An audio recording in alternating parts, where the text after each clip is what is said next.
What's two? Luck.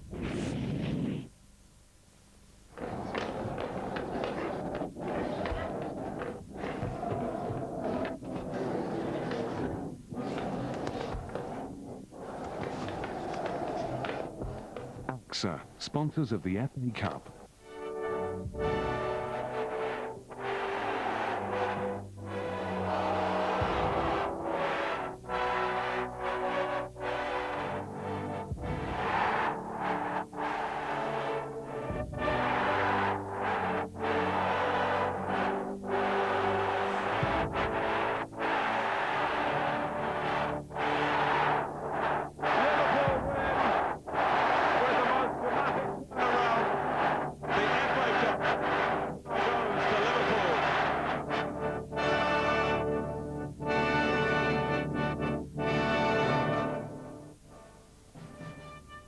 In the beginning, gathered in the south, a band of men intent on reclaiming a trophy lost the year before. Whilst in the north, another tribe have the prize in their sight, unified by a desire to create history. The quest for glory. One guided by experience, the other by youth. Both clans have conquered mighty foes in pursuit of the ultimate accolade. One dream. Now, far from home, destiny has brought them to the theater of dreams. Let the duel begin.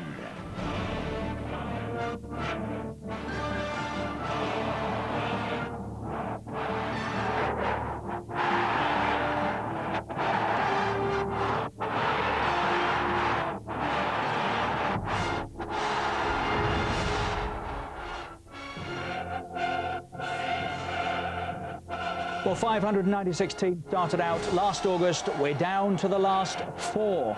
We're at Old Trafford, a venue fit for the final itself. It's Middlesbrough, who haven't won a trophy yet in 126 years of trying, against Arsenal, who certainly have, but not for 3 seasons. They both have a very keen desire to win here.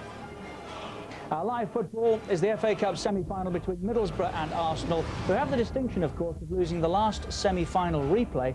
And what a semi-final. This one, of course, ends here today. Well, right now, Arsenal are the best team in the country, top of the league, favourites to win the championship, unbeaten in a domestic fixture this calendar year. And they also have a burning desire to go back to Cardiff and win what they believe they should have won last season. So why is it, with all the odds stacked against them, that Middlesbrough firmly believe they can win here? We have Frank McClintock with us today, a double winner with the Gunners, of course, in 1971, and Gary Pallister, who won the FA Cup 3 times with Manchester United. Why do the Borough fancy this as much as they do, Gary? It's really hard to say, but around the town there's certainly a lot of optimism. I was in the Hill Street Centre yesterday in Middlesbrough with the FA Cup, and I was talking about the punters, and you just got a feeling. I know how good a side Arsenal are, but just got a feeling that this year could be their year. They have the home dressing room, a dressing room that, of course, he knows very well, Steve McLaren, the manager, and news from that dressing room. We know plenty about their injury problems this week. No Whelan, of course, Carboni cup tie, but Alan Boksic will play. That is confirmed, and we'll get more team news very shortly. Ugo, of course, who lost with Villa in 2000 when playing against Chelsea. And he got the winner here for Middlesbrough 3 weeks ago in the league, of course. No David Seaman for Arsenal. Richard Wright, the cup goalkeeper, starts here today. No Tony Adams either, who's out with a back injury. Martin Keown plays. Are you still as confident as you were, Frank? Yes, I am, but nevertheless, losing those 2 players is a bad blow for them. Lucky enough, Martin Keown... Well, won by choice, it has to be said. Wright's in because Arsene Wenger wants him to play. Yes, well, you said earlier off camera that they promised him that many months ago, and I didn't think he would stick to that because David Seaman has been banging form, but he's kept his word, and that's a good thing in itself. And you've got Martin Keown, who's an excellent player as well, in place of Tony Adams. But I was just saying to Gary earlier, you know, David Seaman and Tony Adams in your back 5, it gives you great confidence. When they're out, that makes it a little bit tougher for Arsenal. But generally speaking, man for man, Arsenal are the better side. They should be firm favourites for this tie. Middlesbrough get 3 major injuries out for them as well, which is, or 3 players out. And it should be Arsenal tie, but you can never tell. 2 defeats in just 17 in all competitions, and when they see that team sheet, when they see that there is no David Seaman, what sort of reaction will there be in the Middlesbrough dressing room? I think they'll be pleased. I think they'll be pleased that David's out, and obviously I think Tony, because I think Tony, has been an inspirational figure for so long for Arsenal. And in big games like this semi-final, I think the experience that Tony brings to the side would have been invaluable, so that's a big blow for him. And, they'll be pleased that them type of players are missing. But Middlesbrough have also got the problems with, as Frank said, with the players that they've lost already today. We're at Old Trafford. It's the FA Cup semi-final between Middlesbrough and Arsenal. Coming up, we'll be hearing from the champion jockey, who's got a few champion tips for the Gunners. We'll be playing mind games with Borough's back two. And there's some fabulous FA Cup semi-final memories. All that between now and a 4 o'clock kickoff. Get those teams confirmed. Claire Tomlinson has the details. Claire. Well, Richard, the good news for Steve McLaren is that Alan Boksic is fit after missing the last 2 with a groin injury. The bad news, of course, he's without the suspended Paulin, the cup-tied Benito Carboni, and injuries have ruled out Noel Whelan and Jonathan Greening. Arsene Wenger, as he said, has also had some bad news, though. Tony Adams, his influential skipper, not available with a slight hamstring injury, though Martin Keown, of course, is fit to come in for him. Well, only Robbie Mustoe survives from the Middlesbrough team that lost the 1997 Cup final to Chelsea. So Ugo Ehiogu and Gareth Southgate also have runners-up medals as members of the Villa team beaten by Chelsea 2 years ago. 21-year-old French midfielder Mikhail Debev makes just his 2nd appearance in a Middlesbrough shirt after his free transfer from Lens in February. Up front, Dean Windass scored all 3 of his FA Cup goals for Oxford, while Alan Boksic himself is still looking to open his FA Cup account. Colin Cooper is included among the Middlesbrough substitutes. That's the first time he's been back in the squad since his family tragedy back in January. Arsene Wenger sticks with his FA Cup policy of playing Richard Wright in goal, so just 4 survivors from the starting lineup in last season's Cup final defeat to Liverpool. Skipper Patrick Vieira, a winner of course in '98, Freddie Ljungberg, who scored in that defeat, Sylvain Wiltord, 8 FA Cup goals in 11 appearances for him, and Thierry Henry back in the FA Cup after missing both games against Newcastle through suspension. Sol Campbell lost 2 previous semi-finals here at Old Trafford against Newcastle in '99 and of course against Arsenal for Spurs last year. Dennis Bergkamp partners Henry up front, 3 goals in 4 FA Cup games for him this season. 2 times winners David Seaman, Lee Dixon and Ray Parlour are all on the bench. That's the team news, Richard. Back to you. It's Old Trafford. It's Middlesbrough against Arsenal. 68,000 due at Old Trafford today. 29,000 coming down from Middlesbrough, which is more than they took to the final in 1997. That's Sir Matt Busby Way, very familiar, of course, to Manchester United and their supporters. And the Theatre of Dreams loaned out today for the first of the 2 semi-finals being played today. Referee today, David Ellery, incidentally, who was here when Middlesbrough last were, back in 1997, when Chesterfield were. And they won't forget what happened to them, leading 2-1 at the time, and controversially a third, and something to put daylight between themselves and Middlesbrough was ruled out. But it was Middlesbrough that went to the final. No trophies in 126 years. They're due one, Gary, aren't they? We certainly are. It's been very frustrating. They came very close under Brian Robson. I think it was 3 finals and lost all 3.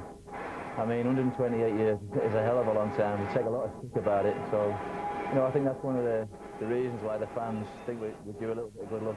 Nothing for Arsenal, Frank, in 3 years. Yeah. But it's a source of some frustration for the club, isn't it? Runners-up in each of those last 3 years to Manchester United. And do they have that real belief and desire to get back because of what happened in the final last year?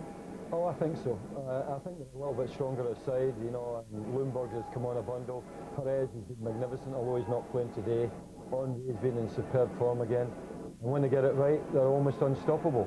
So I think they've got a great chance, Richard, this time of the double. I mean, I can't remember a team since 1961 when Spurs had a fabulous side that won it with about a month to go, the league, and then they went into the cup final as well. I can't remember a team having a better chance of winning it than Arsenal have. My dad said they were a good side. We're at Old Trafford with Middlesbrough and Arsenal. It's the first of the 2 semi-finals, And Elvis is here too. From Worthington. Worthington. When we come back, we'll be hearing from Robbie Mustoe and Middlesbrough's backline.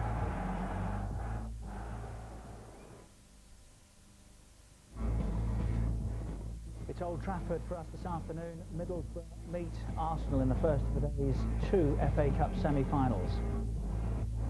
Pictures of the Theatre of Dreams being provided by Anthony McGuigan this afternoon, who's our cameraman. James Pepper, the pilot of the airship, and good luck, gentlemen. It's a bit blowy. There's football later on Sky Sports 2. Just a point for Real Madrid, and Osasuna will take them back to the top of La Liga after Valencia's draw last night against Real Mallorca. A win, of course, will put some daylight between them and Valencia. It's Middlesbrough and Arsenal now, and of course this is interactive too for Sky digital viewers. Talking of 71, there's a boy whose goal won it against Liverpool, Charlie George, if you don't recognise him. And if you get the chance, and you want to laugh, he'll provide it. Frank Carson with his Arsenal tie on this afternoon. Now then, it could yet turn out to be Arsenal's season, couldn't it, in a big way? Well, here's a gunner who's already had plenty to celebrate this season.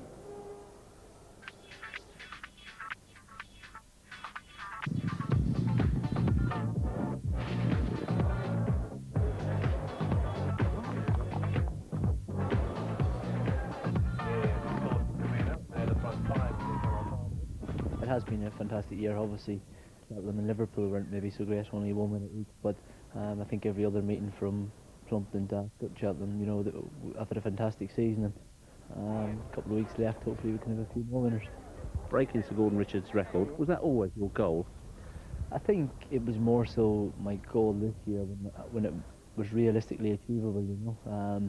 I knew it was possible before because I'd ridden 253 winners in a season in 1998, and I had a lot of suspensions and I had a lot of time off, and I knew if I got a good start to the season, which I did, then it was always going to be possible.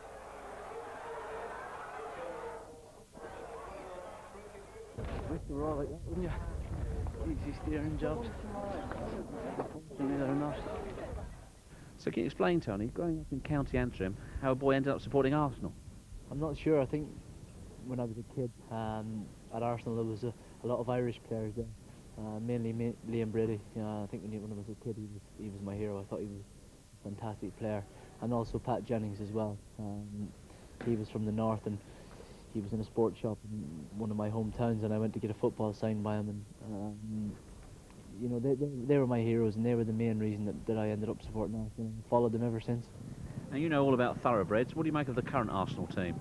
I think they're fantastic. I think Thierry Henry is, you know, unbelievable. I think he's got everything. He's got pace, and you know, some people say that he doesn't finish as much as he should do, but I think it's mainly because he's going so fast that he gets ahead of himself, and that's why he doesn't score all the time. A fantastic player, lots of pace. Obviously, very disappointing that Robert Pereira is out now. He was definitely in line for player of the year for me. But all the way through the team now, they're pretty solid. You couldn't fault any of them, and hopefully they'll continue playing the way they are. Racing's all about timing your run and stamina. Do you think Arsenal are well placed for the double? Yeah, I think they are. Everything's going right. They're playing in fantastic form at the moment. Hopefully the likes of Alan Boxit should be sat on the bench on Sunday, and it will make it a little bit easier for them. As for the Premiership, I think United are going to struggle, but Liverpool are obviously playing well, and a lot will probably tell when Arsenal go to Old Trafford at the end of the season.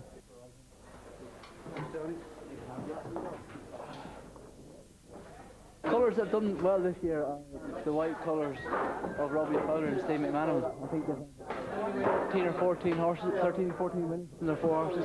There's quite a few football connections with racing, isn't there? I've seen you have a chat a few times with Sir Alex Ferguson. What, you being an ardent Arsenal fan, what do you say to him? Yeah, I've always got plenty to say to him. Hopefully at the end of the season I'll have even more. Yeah, he's very keen on his racing, and he's every bit as good a judge, I think, as a racehorse as he's a footballer. But yeah, hopefully I'll have the last day at the end of the season when Arsenal hopefully beat United. To sum it all up then, it's been an absolutely fantastic year. How would you like to top it off? Well, obviously I'd like to have a few more winners myself, but I think for Arsenal to do the doubles, hopefully to win the FA Cup and the Premiership would be fantastic. I suppose when you've broken nearly every record in the book like he has, you can have a pop at Thierry Henry, who doesn't score enough goals. Yeah, hasn't done bad, has he? 21 so far in the Premiership this season. More to come, perhaps. And of course, we turn our attention back to the Premiership and the title race next week. I wonder what yellow and gold has been like on the race courses this year. Arsenal are in Yellow today, I think. the yellow today, yeah. Which was cup final, double winning colours, of course. Yeah, which was in 71, yeah. Well, so they won the double again with red as well, so doesn't matter what strip you've got if you've got the right You're not size. superstitious? No, I was never. Never? No. There's a few are, isn't there? in football? Yeah, Leeds United, especially Jackie Charlton, like the last out and all that sort of stuff. You know, the 4 or 5 of their players who were very superstitious. But I can't remember many other team. Are you? Paul Ince? No, I certainly wasn't. Paul Ince, if he was playing today, he'd be the change room with his without his shirt on to show off to the cameras or whatever. Yeah. It is a bit over the last few years, so maybe he might stop doing that. Never any routine for you? Never any special routine for you? No, never. I was just glad to be in the team, I think. Took it from there. Well, Robbie Mustoe is the only survivor starting in the Middlesbrough lineup that was here when they last played a semi-final back in 1997. He's also played more FA Cup ties than anybody else currently at the Riverside. So who better to steer us through their cup run, which of course started in London? Well, a difficult draw, I thought, you know, away at Wimbledon. I think we've lost there in the last few years in cup games, so a difficult start, but I think it was a pretty dour game, to be honest, but we were pretty solid and got the draw and got them back to our place. What was the difference back at your place?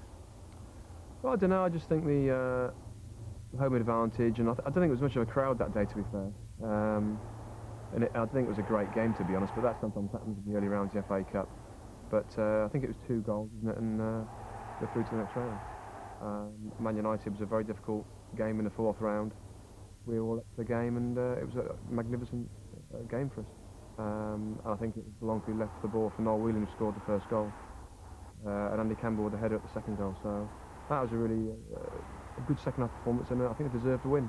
What were your thoughts going into the game against Blackburn? Well, initially pleased with the home draw. Premiership opposition, going to be a tough game, but you know, just go for it. And again, we didn't concede a goal, and we're very solid, and we managed to win the game. Everton, was it a case of really blitzing them in the first 20 minutes? Well, we always try and start off well at home, especially. The first 20 minutes can you know, shape the rest of the game, and we do try to start very quickly at home, and we did on that day. It's just it's not always that you score 3 goals fairly early on in the match, so a great position to be in, and another good game. How much confidence does it give you and the other lads that you haven't conceded a goal so far in the FA Cup? Well, I think it's a credit to the back 4 in the midfield. We work very hard in training to be very solid, and it does give you a confidence in all games. Going into any game now, we feel that we're very well organised, very strong, and hopefully that will help us. You've been here for over 10 years. How much romance, heartache, disappointment, excitement surrounds cup competition for this club? Well, I've seen a lot of it, to be honest. I mean, we've had great semi-finals, some memorable semi-finals. The Chesterfield FA Cup semi-final at Old Trafford was an amazing game, and a game I'll never forget. And the Wembley finals have been, on the whole, obviously disappointing, losing 3 finals, but being so close in the first one against Leicester. So we've had the whole range, well, I've certainly had the whole range of emotions, from great cup wins to disappointments in the cup final to massive league games and relegations, and it really has been a rollercoaster ride over the last 6-7 years. But hopefully things are stabilising a little bit more now, and we're trying to build a solid foundation to go further. If you've just joined us, no Tony Adams for Arsenal today. He's got a back injury. Keown plays, and Richard Wright is preferred in goal. He's the top goalkeeper this season, preferred in goal to David Seaman. From Middlesbrough, there's a turnabout in roles. That's right on the left. Seaman, who doesn't start today, takes his place on the bench. And Alan Boksic, incidentally, does play for Middlesbrough. That's a real plus, a player that knows his way about, Gary. Scored, of course, the winner here for Middlesbrough 3 weeks back in the league. It's one of the reasons why Middlesbrough believe they can win this game. I think so, yeah. I was down for the Middlesbrough Manchester United game the other week, and Boksic, and and Carboni were absolutely fantastic that day. Boxic was causing all kinds of problems. He's a world-class player. He's still quick. He's got great feet for a big man. And you know, after the injury scare the last couple of weeks, I'm sure Steve McLaren's delighted that he's fit and able to take his place today. No, Carboni, who's cup-tied, but he's a real handful, isn't he, Frank? The master craftsman, Alan Boxic. Oh, he's a great player. That's really good news for Middlesbrough. If he was out as well, that would be, I think, nearly 5 players out. And when you play against Arsenal, you want your best. That's not an easy skill, is it, to get that ball up and down like that? It's a terrific finish, isn't it? Yeah. No, but he's excellent. And I think it's when he's been out the side that Middlesbrough tend to have struggled a little bit. But what a terrific recovery. I thought they were really sliding down the league at one time, and you wondered how the new manager was going to do. Yeah, it was against Man United. I thought they played really well that day. I thought they were excellent. OK, Man United had a few chances, maybe could have equalised it at least. I thought the general team play of Middlesbrough has just improved so much, Gary, under the new manager. How much more does he give them, Gary, when you're looking that way as a defender? You see Boxic at the top. What difference does that make to you? It's holding the ball up. I mean, the experience. You know, when you're under pressure, he's the type of player. He's, like I say, he's rock solid. He's so strong. The ball gets played up, he can hold it and bring players in. And the great thing about Middlesbrough over the last few weeks is that they have brought in Carboni, who's given that link between the midfield and the forward, which they've lacked, and at times has probably frustrated Alan Boxic because the quality of service hasn't quite been there. I know he's not there today, and that is a big miss for them because of the way they've been playing. But he's got Dean Windass up there alongside him today. You know, he's been through it all before. He's a grafter, and just hoping them two gel for Middlesbrough today. Well, speaking of solid, these two boys are back together again.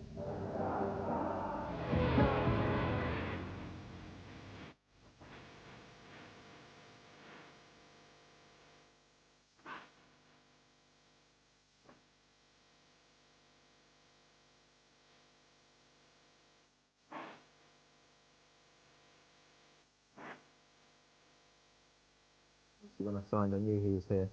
And if you come into a new club and you can play alongside somebody that you've played with and had a fair amount of success with in the past, then that was a real bonus for me. What's the history of the pairing?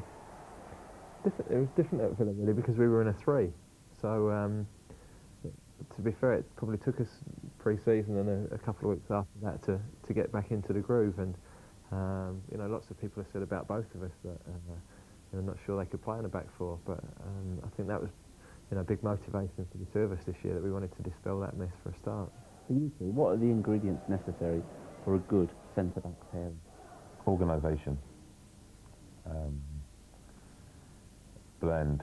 I think we've got the right blend, not just as two central defenders, but as a back 4 as well. But I think it's balance, isn't it? You know, I'm quite happy to play on the left. Ugo prefers the right, and I think he's probably more likely to go and attack more things, and I probably the secondary one in that department. You know, and we've got to know each other's games. We know pretty much what each other are going to do in a situation. And in the sort of position, I know when Gareth's going for it, I know where to drop back in, because I know he'll lose the header. Yeah. I think first and foremost, we're both good defenders individually, and the fact, you know, you need a partnership when you're playing in the back 4 in central defence, and I think we work well, have a good understanding. It's all secondary. I think because we complement each other so well, I think people have picked up on that a lot more this season than the others. How much do you know about each other? Everything? A fair bit. Yeah, reasonable amount. All right, we'll put that to the test then. Ugo's favourite band is? Destiny's Child. 1 down. Gareth's favourite band is? U2. Ugo's favourite colour is? Silver. Gareth's favourite colour is? Blue. There, that was my choices. Ugo's favourite actor is? Denzel Washington. Get in there. Gareth's favourite actor is? Jack Nicholson. Oh my word. What do you think your central defensive partner would most like? Cup winners medal, I reckon. Yeah. Jeff Shreves asking the question. So what was Steve Bruce's favourite colour? No idea. Who was Peter Simpson's favourite actor? No idea. No clue. I knew he smoked about 30 cigarettes a day, though. Are those two as good as they come domestically, this partnership at the minute? I think they're very good, yeah. I think I said with you, Richard, last time we were on, I think that if you were looking for an England back four, as a centre-half, I would put him in alongside, say, someone like Who's Campbell. Southgate? Southgate, because he's a good talker, he's a calm type of person What about as well. Ekiog? Well, I think Campbell's a little bit in front of Ekiog at the moment. Ekiog's form in the last 2 months has brought him into the reckoning, but they had a spell there where it was taking time to settle in, and the Middlesbrough weren't doing so well. He's come right into the scene now, but I think if you play Campbell, he's not a great talker, Campbell. He's a good player on the pitch. He plays his own game. Southgate's a good captain. He would talk away to him. He would keep in the right position, and I think he would be excellent for the World Cup. Gary, would you take them both to the World Cup finals? I think on form alone, I think the two of them have got a great chance. Frank said in the last 2 months Hugo's only played, but Hugo's been magnificent all season. The two of them have been fantastic. The problem with Middlesbrough is they weren't scoring enough goals. But as a back four, along with Stockdale and Quedrew, with Ince and Musto playing in front of them, they've been superb, and not apart from like the first few games when they conceded a few goals against Arsenal and the top teams, they've been rock solid all season. And on form alone, you've got to say they've both got a chance of going. I'd definitely take Southgate, because as Frank says, he's very calm and collected. He organises things around him. He talks to people, and that kind of experience is invaluable in big competitions like the World Cup. Talking about the Gunners when we come back, we'll also be hearing from Sven-Göran Eriksson, who's here today. He'll be talking about England, of course, amongst other things. Old Trafford is our venue. It's Middlesbrough against Arsenal, beaten in the final last year and desperate to go back and win it again. We'll hear from the England manager when we come back.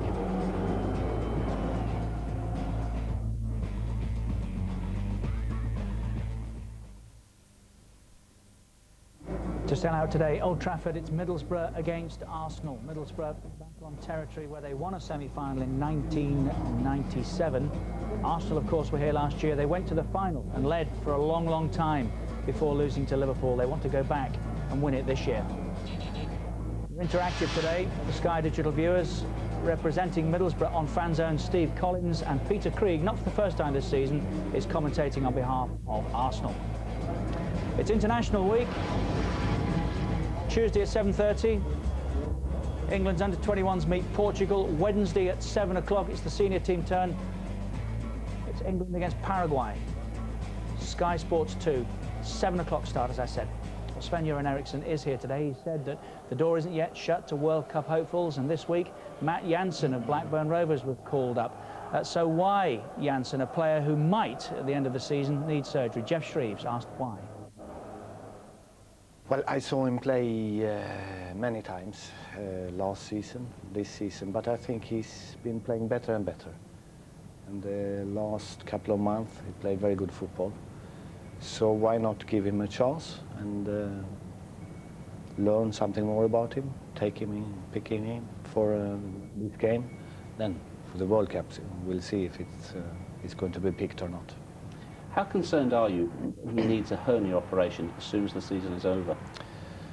Well, I talked to Graham Souness, of course, about it, and we discussed it on the phone, and he agreed to me that if he has a small chance to go to the World Cup, that should be more important for the guy than for the boy, than go to do an operation. So we talked about it, but I mean, that's a later problem. Now we'll see what's happening Monday, Tuesday, Wednesday. I read in some of the papers this morning that you've decided that there aren't going to be any more friendlies for England. Is that correct? And no, it's not correct. Of course, you have to have some friendly games.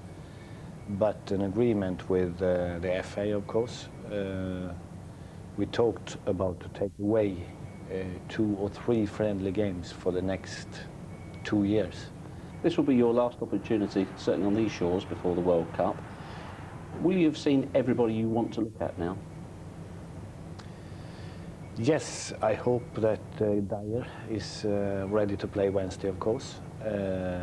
And If he plays, yes, I think I saw every player. We picked every player which might be in consideration for picking the last 23.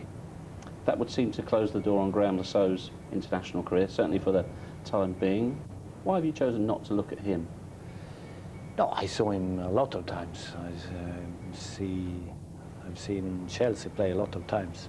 No, I think we are covered on the left side rather good. A lot of talking about we don't have players on the left side, but I mean when players like Ashley Cole, Winebridge, some others coming up, I think it's not a problem.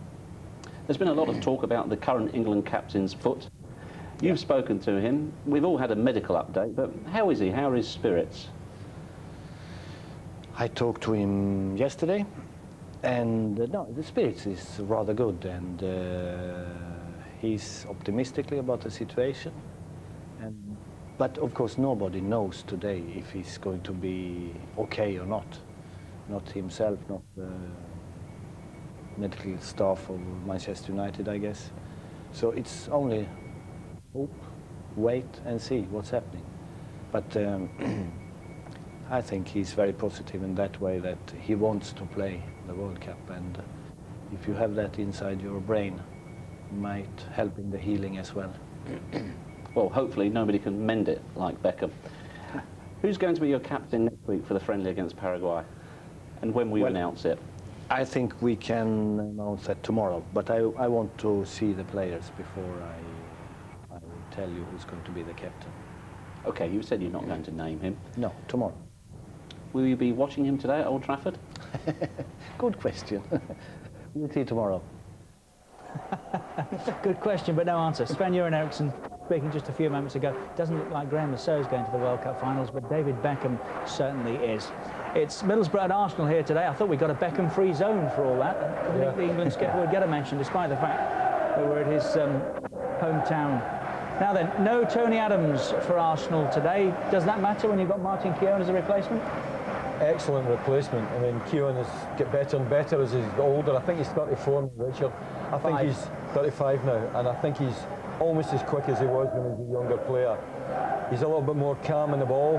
He can sometimes get a little bit, jittery is not the right word, excitable. He's a little bit excitable, and Tony Adams has got this quiet, assured, and I think that comes through to the rest of the team. But Adams is a player that you would not like to play against. You know, he's like a rash. He's all over you, marches tightly, he's unforgiving, and he'll be a great stand-in for Tony Adams. Sol Campbell said he had to leave Spurs, Gary, in order to grow up. Has he done that? What sort of seasons he had? I think Frank's seen him a lot more than I had this season. I think early season form was a little bit iffy. After all the trouble he went through leaving Tottenham, I think it probably got to him a little bit. He had a few problems, made a few mistakes. It was interesting to see Arsene Wenger saying he was a stone overweight, which I find incredible. But over the last, especially since Christmas, I think he's been in terrific form. And it's been difficult for him in the fact that he's had so many centre-half partnerships. You talk about Ekiog and Southgate. Sol's not had that all year. It's either been Martin Keown, Tony Adams, or there's 2 or 3 other players have played there. So it's been difficult because you want to get a proper partnership together, and Sol's lacked that. Yeah. It's 30 in 44 games this season for Thierry Henry, despite the fact that Tony McCoy suggested others he should score more often. It's a pretty good record, although he'll remember the cup final last year with mixed memories, won't he? So many chances there. Is he one in particular that would like to go back and put that right? Well, I think so, yeah. I mean, Arsenal really played very, very well on that day. And that was with Roy Evans that day, if you remember, and it looked as though Arsenal were going to win it, but they stole the show, and Arsenal dominated it, but the goals count, and Liverpool took the goals, and Owen's goal in particular was absolutely terrific. But Arsenal were bitterly disappointed, and yeah, you know, he's got another opportunity of getting back and getting to a cup final again, and I think today, with all the injuries and suspensions and that Middlesbrough has got, if he can't do it today, then it's going to be difficult to pick a better How do you play him, Gary? I think you've got to play deep to deny him the space, because if he gets half a yard on you, you're dead. He's so quick, and he's got strength as well.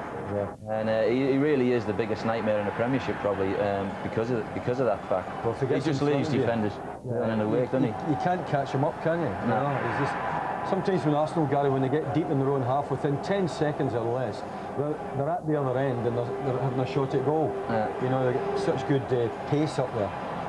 And I think a player we haven't talked about as well is Dennis Bergkamp. How well he's, you know, it's no coincidence that, like, since Christmas, since Bergkamp has come back into the form of like 2 years ago, that Arsenal went on this tremendous run. They haven't been beat, I don't think, in domestic competition. And he is instrumental in that. He's a fantastic player. Some of the goals, his vision, his technique is top class, and I think he's been one of the main reasons why Arsenal have done so well. Yes, absolutely. I agree 100%. When Wiltord and Henry were up there as a partnership, they're two good players, but they didn't blend well together. Since Bergkamp's come back, and I have said that I'd almost forgotten how good Bergkamp was. Yeah. You know, he's such an unbelievable player. He didn't play for months and months, and it went out of my mind what a great player he was. And then he's come back, and he's right back to his best again, and some wonderful goals, some beautiful through balls, and all round. I think one of the best players Arsenal's ever bought, ever, in the history of the club. Arsenal remain unbeaten this calendar year. That's the cup route to date. Liverpool and Newcastle United, of course, have fallen along the way. They've also sadly lost Robert Pires, who may yet be named tonight as player of the season, but his loss, Arsenal have turned into something of a plus. The reaction was very positive, because we were devastated, of course, because he has contributed so much to the success of our season, but as well the best way to do it now is as well to bring him be successful without him. And I think the first reaction was very positive, because we won the 3 games, and I had him yesterday on the phone, and I told him we'll do it for him as well, because he contributed so much. You've watched obviously all week the reaction to David Beckham's injury. How different was that from the reaction in France to Robert Pires being out of the World Cup? I must say it's really comparable, because France, you can't believe how much France was, the whole country was devastated by Pires' case. Like it is a big blow for England as well, but less big, because I personally am convinced that Beckham will play in the World Cup, and the moment Man United will certainly miss him, but I think it will be a fracture. You just can keep your fitness up, and when the fracture is healed, you can play again. And for Roberts, unfortunately, it's a different case, because it's cruciate, and that takes 6 to 8 months. And of course, we send our best wishes too to Robert Pires. Just do it for Rob. 68,000 at Old Trafford this afternoon. 29,000 have made the trip from Middlesbrough, which I said earlier is more than went to the final in 1997. Their interest in their team's cup run has naturally grown during the course of the season. They are one step away here from a place in the final in Cardiff. We're at Old Trafford. Semi-final feeling, Frank, what's that like? Tremendous, very important game for you, you know. I mean, I was in 4 semi-finals, FA Cup semi-finals, and 3 other ones as well, but I was lucky enough, out of 9 semi-finals in total, I won 7 of them. It was the finals that was my problem, Richard, you know. Took you a while, didn't it? Took me ages to get a Cup Winners' Medal, FA Cup Winners' Medal. Got an Inter-Cities Cup final medal, but the FA Cup final was difficult, and it is heartbreaking. So I've never lost a semi-final in particular for the FA Cup, so I don't know what that feels like, but I'm sure it must be absolutely dreadful. Did you do that? You lost a semi either, Gary, did you? I've never lost an FA Cup semi. I lost the European Cup semi, which was a heartbreaking. But yeah, I think we were talking about it earlier. Nobody seems to remember the losing semi-finalists. It's so important to get to the final, because the whole experience of enjoying an FA Cup final is fantastic. The build-up to it, the interest from the public, the press. You know, the whole week leading up to it is a great time for the players, culminating in a great day, what used to be at Wembley, obviously, when me and Frank played. But your friends and your family go along, and they have a fantastic time. And You know, it'd be disappointing. Whoever loses there today is going to be absolutely gutted. And the final is it's the greatest place to get to, Richard, and it's the most disappointing day of all if you get beaten it as well. You've probably not experienced that, but we got beat off Everton in '95, I think it was, which it ruins the party afterwards, doesn't it? It certainly does. But that's the target today, a place in the finals. The boys were saying nobody remembers the losers, but this semi-final day is an unforgettable day for the winners.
It's the sixth FA Cup meeting between the two. Arsenal won the last one in January 1998. They won the first one as well in February 1930, 2-0 at Ayresome Park, and they went on to win it for the first time that year. Borough's last win, January 84, 3-2. Gary McDonald, Paul Segru and Mike Baxter scoring. Tony Woodcock and Charlie Nicholas scoring for the Gunners, who are 6-1 on to win here. 6-1 on in a two-horse race. What wins it for Middlesbrough, in your opinion, Gary? How do they win it? I think, as we've seen, the strength in the Middlesbrough team is the defence. I think if they can keep them quiet for the first third of the game, I think they can give themselves a decent chance. Arsenal have really came out of the blocks, all guns blazing in the last few weeks, and really finishing games off in that period of time. So if we can stay strong, like I say, over the first half an hour, we could maybe frustrate them. In a word, Frank, what wins it for Arsenal? Henry, Lundberg, that's enough, and Wiltord. There's a new way to watch the interactive coverage, incidentally. The views just got better and better. Cameras and highlights options are now in widescreen. There's a new way of listening to the match. The audio selector allows a choice between the main or fan zone commentary, or you can just take in the atmosphere with the crowd option, which is on the yellow button. Coupled to this is the most comprehensive stats pack around. Live facts and figures as they happen. Details on every player there in the top English and Scottish leagues. That amounts to something like 4,000 footballers. So it's Middlesbrough against Arsenal to a finish here today, if required, extra time and penalties. Match commentators Andy Gray and Martin Tyler. Richard, that's a very good point. To a finish. We were just talking about that. The semi-finals might have changed, Andy, since the days when you used to play in them. In fact, since the days Ryan Giggs scored that wonderful winner in the last ever FA Cup semi-final replay.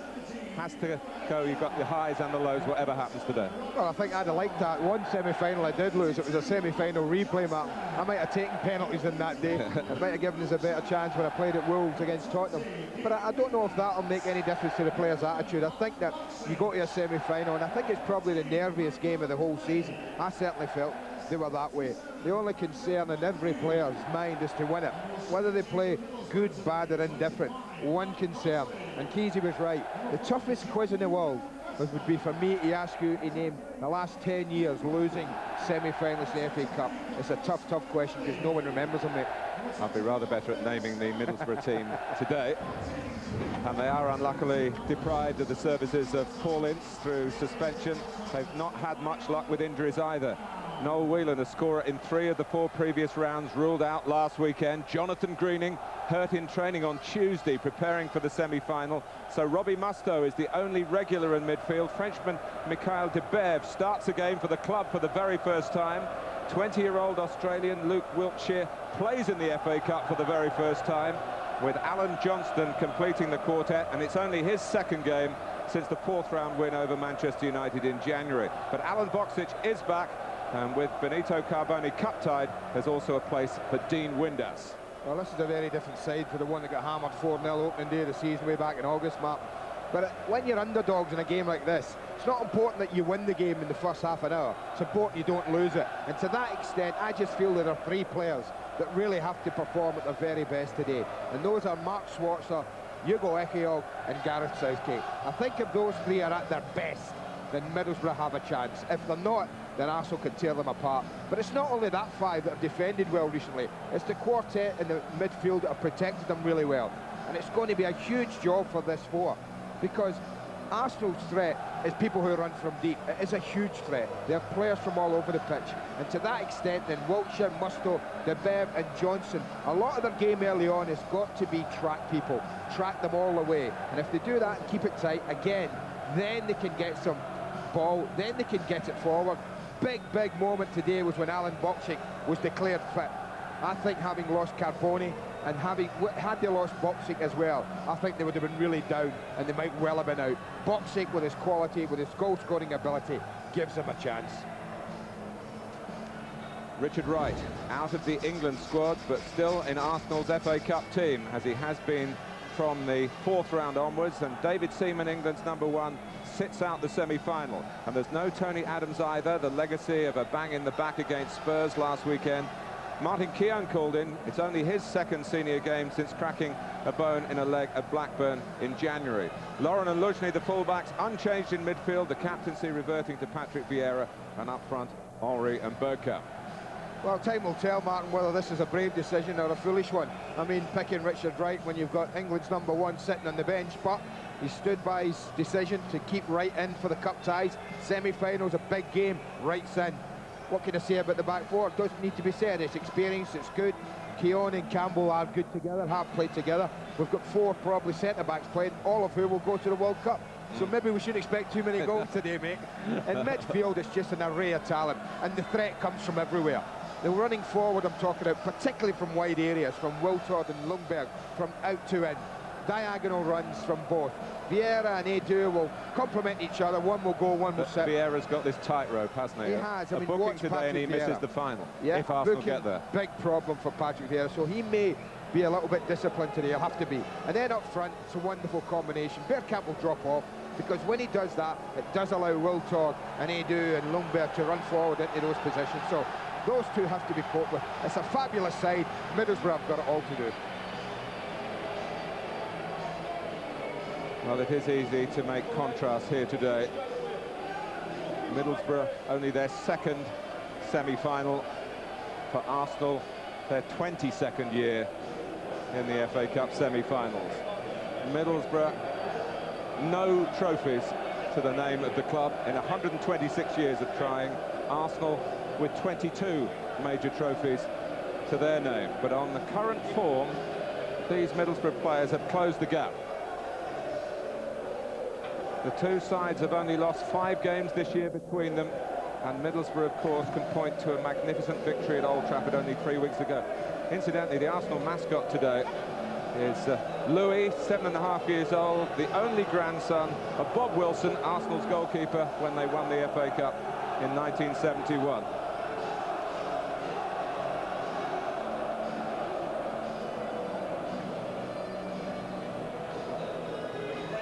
Richard Wright, a study in concentration. Mark Schwarzer is opposite number, a little bit more animated. Dennis Bergkamp, often seen as the Iceman, but semi-finals strain the nerves. They are the games that it is the worst to lose. And as I say, for Middlesbrough to come here, Andy, to Old Trafford to beat Manchester United on their own ground, not to mention also knocking United out of the FA Cup, well, that's an achievement that Arsenal would be wise to be wary of. And I think if they were facing that side, Martin, the one that did come here and beat Manchester United, I think they would be more confident. I think they would have it all to do with that side, and that's when you take 3 or 4 players out of that Middlesbrough side. I'm not so sure that they've got the strength and depth that can cope with Arsenal. And the one thing I'll say is, if Arsenal are at it. The competition have looked the team of the season, but they need the silverware to prove that. Standing in their way in the semi-final, Steve McLaren's Middlesbrough, the most improved team of the second half of the season. It's live after the break. Not quite the sellout they told us, but it's a fabulous venue, and Old Trafford is jumping. It's Middlesbrough against Arsenal for a place in the FA Cup final. Our interactive service today, incidentally, is available through the red button on your remote control, and Alan Boxic will be the first feature of Player Cam. Match commentators Andy Gray and Martin Tyler. Thanks, Richard. And memories of Old Trafford abound here. Robbie Mustoe captained Middlesbrough at Old Trafford in the club's first FA Cup semi-final 5 years ago now. David Ellery refereed it, not without controversy, that went against Middlesbrough's opponents that day, Chesterfield. Middlesbrough were strong favourites then. They're very much the underdogs today against an Arsenal side containing 7 players who took part in the semi-final here last season.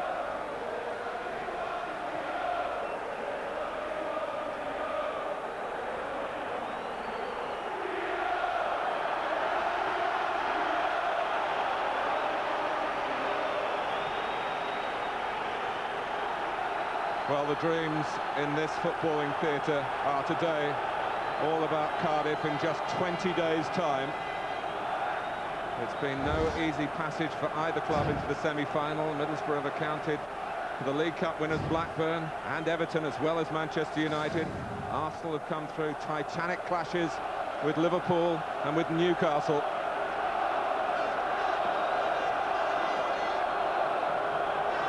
Here we go. Pitch looks in very good order, which hasn't always been the way at Manchester United down the years as they built the stands steeper. It's been harder and harder for the ground staff. But those steep stands are very well populated by red and gold here today. And in the blue jersey for Arsenal, it's Richard Wright, who's missed the earlier news.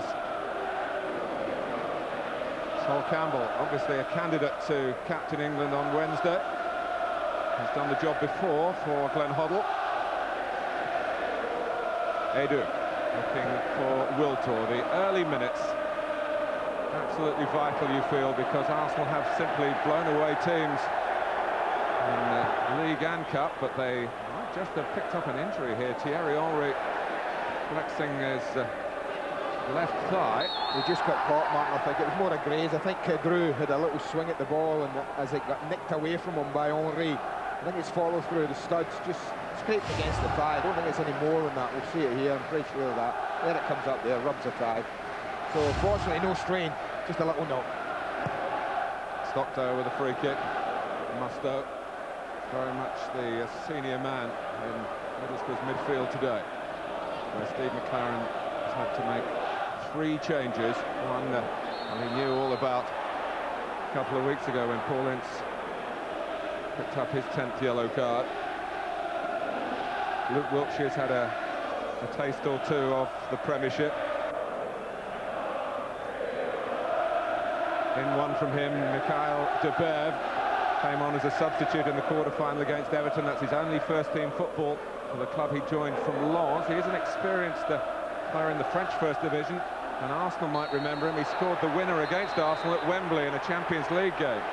That's a bad tackle. Dean Windass, Martin, there. And they've singled out maybe Patrick Vieira, who does feel that 3 Spurs players were booked for fouls on him last weekend. Well, he does get maybe provoked, or they tried to provoke him. That's a horrible tackle, I have to say. He's saying to the referee went for the ball, Dean. If he did, then eyesight needs a bit of testing. It was a horrible tackle early in the game. And it's that bad, I think the referee's right to book him. Normally you get away with an iffy tackle early on. But I think Patrick Vieira felt that. Right down the shin that went. Almost started at knee height. Gary Lewin looking reasonably cheerful about it, the Arsenal physio. Vieira less so. Well, it was competitive, Dean Windass, and I just noticed Steve Harrison out in the touchline, insisting that he calms down a bit. He's got 88 minutes to go, carrying a booking.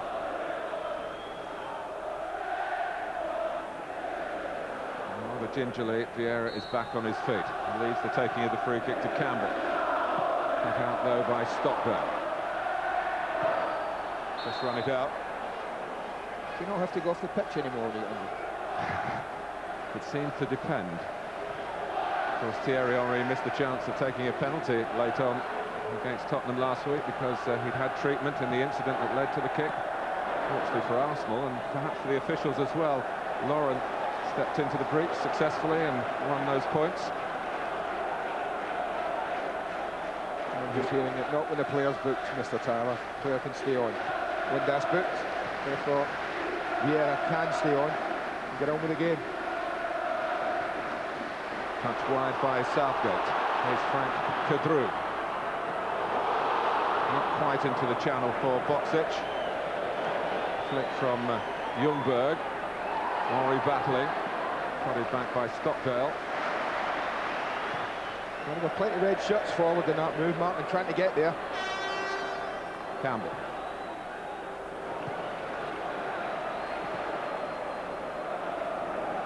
Here's Keown. I just wonder whether they'll allow it to have it in areas like this, Arsenal, and just back off and say go on then. Let the centre-backs have it. Oh, he likes to drift left and then come in field on his strong foot. They've kept him wide, Middlesbrough at the moment. They can't stop the cross coming in. It's across the face of the goal from Wiltor, kept in by Henry.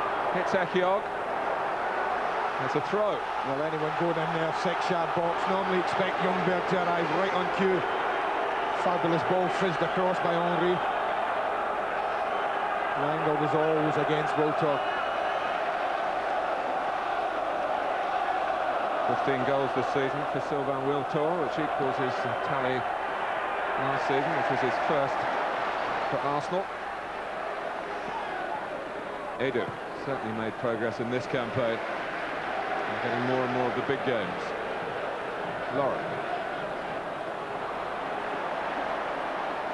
Musto's a good challenge on Wiltor by Kadru.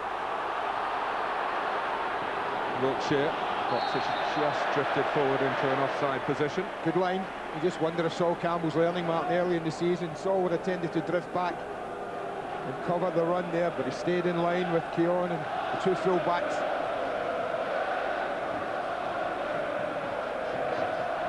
Luznik.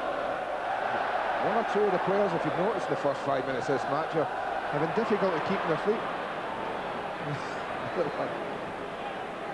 Boksic. Dispossessed by Edu. The ball's gone out.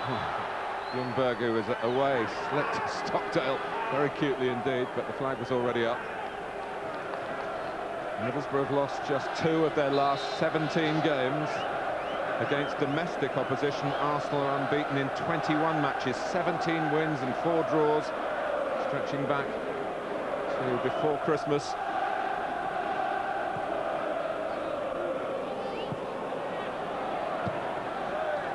Cleared by Campbell. Windass. Kadru has played against Arsenal in semi-finals before in the UEFA Cup for Lens. Lucky. A chance early on, keep me Walter. And I just watch, you see Ljungberg right on the edge of the D, and I'm a little surprised, Martin, that when this ball comes, he's not there. That's the one surprise, that he's on his back foot. The angle was always against Wiltor. I read a quote from Dennis Bergkamp this morning saying that he never gets there at the right time for bread and butter goals, and he was just standing off and the ball flashed across then. does, of course, compensate for that by scoring goals that are probably beyond many other top-quality players. Boxic, marked tightly by Keogh. Led by Stockdale, who's been named in the Scotland squad through family heritage rather than birth. So Rab Stockdale from now on, It is Rab Stockdale, yeah. Okay. And ahead of Kidru is a genuine Scotsman here, Alan Johnston, also in that squad. Boxic, and Campbell had to be very alert. He only just got there in time. Brilliant defending, no Mark. That's a lovely run and a lovely ball. Fabulous defending, touch tight, what he needed to be, determined. First little threat from Middlesbrough. And this is an area where they might have put a little attention to detail in, Mark. Set plays, sometimes games like this are won from these sort of positions. The target is Ugo Ekiok. Arsenal struggling to clear it straight away. Bergkamp trying to wriggle out of trouble.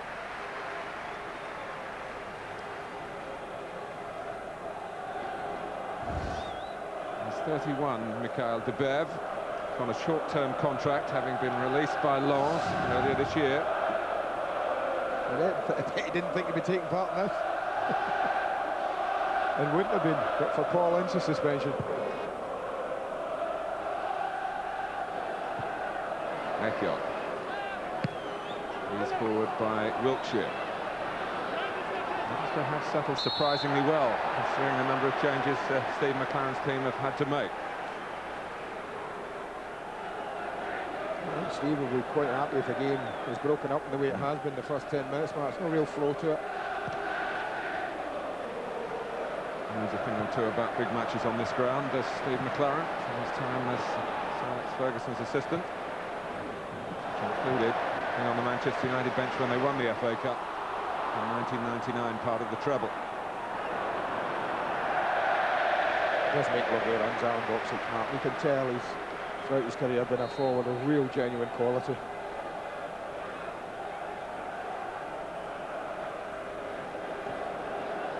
Middlesbrough, of course, with this proud record of not yet conceding a goal in this season's FA Cup. But it's sure to be tested, that record, by a side that has scored in every Premiership game this season. And Arsenal's tally in all competitions, 105, 30 of them from Thierry Henry. Edu. Vieira. Laurent. Lundberg trying to make it awkward here for Southgate, so awkward that Southgate does have to concede the corner. Well, he wanted to let it go, but such was the pressure from Ljungberg. Even positioning on the left-hand side to start with, Mark. You see how far right Freddie Ljungberg's allowed to travel. They do to take the corner. It's come off the head of Kidru. Campbell. First time shot by Henry, and fortunately for Mark Schwarzer, it flew within range. Didn't quite get it perfectly, rather spun off his foot a little bit, but it's half a chance. And that's good handling early on.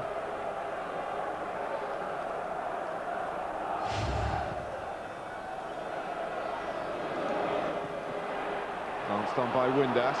Wiltshire chasing. Luzhny lunging in with the right foot, which is probably the wrong foot in those circumstances.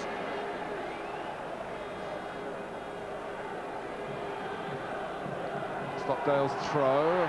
I have to say, Mark, you know, Patrick Vieira. Oh, I mean, when you mark someone, they got in cheaply there, but he looked like he just put his arms around Windass, yanked him out the way, and went for the ball.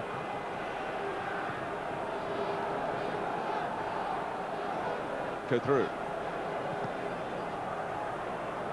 Johnston. Now Musto. Control build up from Middlesbrough. Clearance from Keogh. For the place. He has to keep his eye on it. What a big save. Well, Dean Windass with only one goal this season in the senior side, 30 appearances as well. I thought at first, Mark, it was a chip. He had a little look, Dean Windass. He was off his line slightly, Richard Wright. A wonder chip, went for power. So nearly made it. Bergkamp having to be deep here. Fine stop by Richard Wright. It'll make him feel better, Martin, I'll tell you that much. Both goalkeepers now have made saves that will build confidence. Early the shots taken, might have gone round, but had to keep his eye on it. Wrist had to be strong, it was. But we were led to believe, and we thought that Arsenal would come out the traps and fly at Middlesbrough and pressure them and put them under pressure. It's almost 15 minutes into the game, and Steve McLaren will be delighted the way the game is going at the moment. Steve Harrison there with the glasses, Bob Ward, the physio. A long way to go, but Boksic is onside. Maybe Luzhny played him on. Wilkshire's in the middle. It was rather too comfortable for Richard Wright, Middlesbrough will feel, from a very promising position. Lovely run again. You see how he picks those runs out, Martin. He loves it, Boksic. He knows how to do it. Just lacked support, really, and he needed it most. Arsenal have it started. Ljungberg.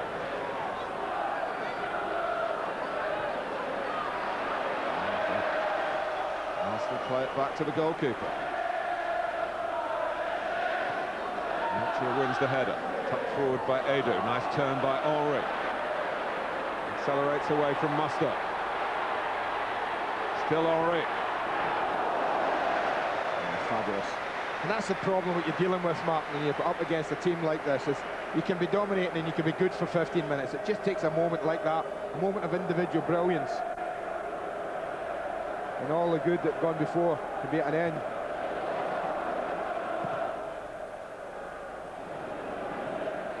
Both Boksic and Windass went for the same ball then, which was unfortunate for Middlesbrough because there was the flick on.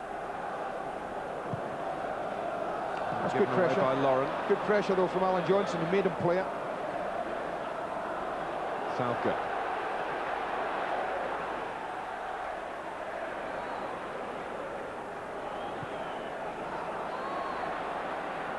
Arsenal, of course, did fall behind in the semi-final here a year ago to Spurs. Put back to win 2-1. De Beer, plenty of room. Wiltshire. They need an outlet at times. To be fair to him, he's had critics this season, maybe. He hasn't done enough at times, but he certainly started as if he means business, Alan Boksic.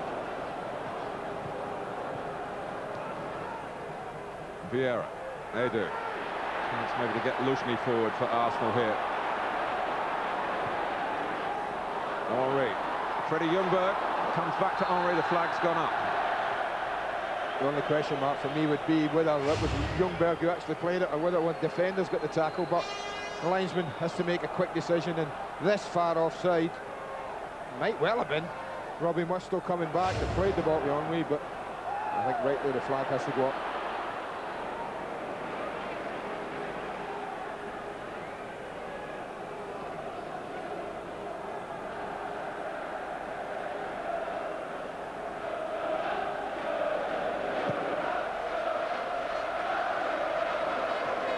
Jog. David Ellery didn't like the way Edu came in and won that. I think he's rather generous, Mr. Ellery there, I have to say. I thought Edu pulled out of that, if anything. You're following the game through player cam, and you could do that by pressing the red button on your remote. You can plot the path of Thierry Henry in particular. The ball has gone out.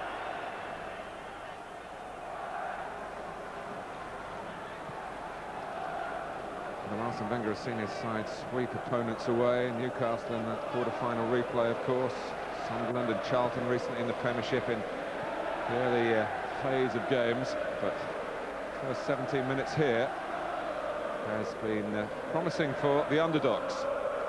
It's a different game, Matt. I talk about it all the time, semi-finals. They are different than the normal rounds in the Cup and Premiership matches that we watch.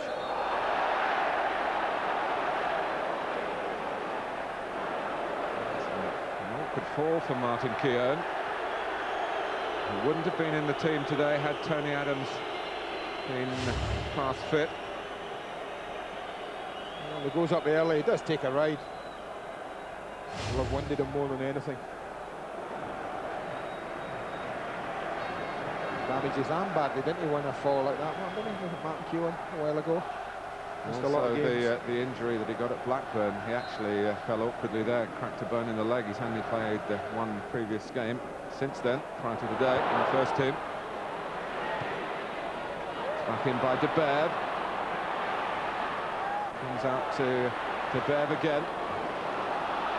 Now a chance maybe for Arsenal to use their pace on the counter-attack, but Johnson's done very well to make Wiltor check.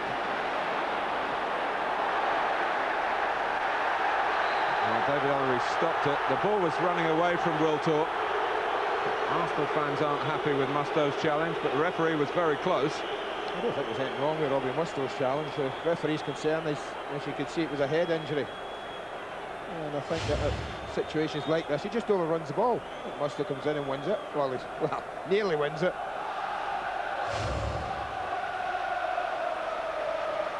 And just a little groggy.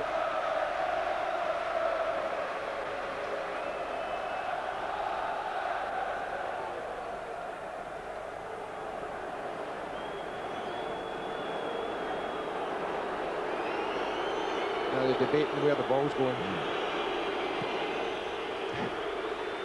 Well, that's nice of Patrick Vieira, because so often nowadays, Martin, you see it knocked into the corner and they give it back, but they give a throw in deep in their own half. He's trying to be on his very best behaviour today, and he's got good reason for that.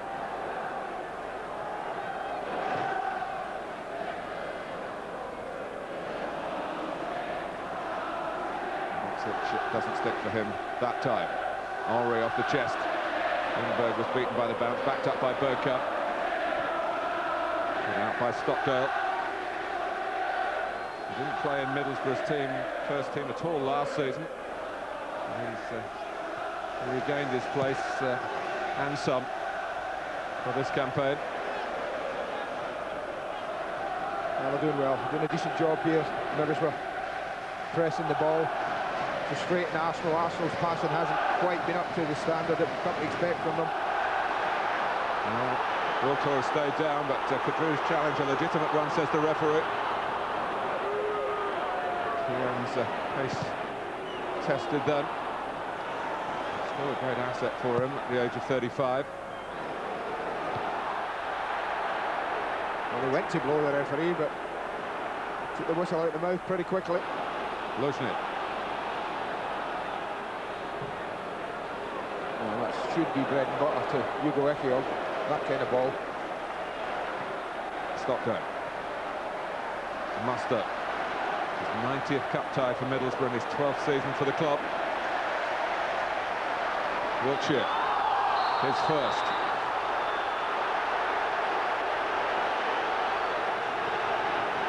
And more to admire from Steve McLaren's team, and Arsenal's difficulties through the lecture here for Luzhny, but Middlesbrough will be hoping that Hugo Ekiog is 100%.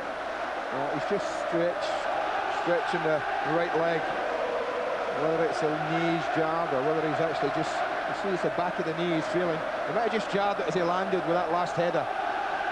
Hopefully it's no more than that from Middlesbrough point of view. They would not want to lose him.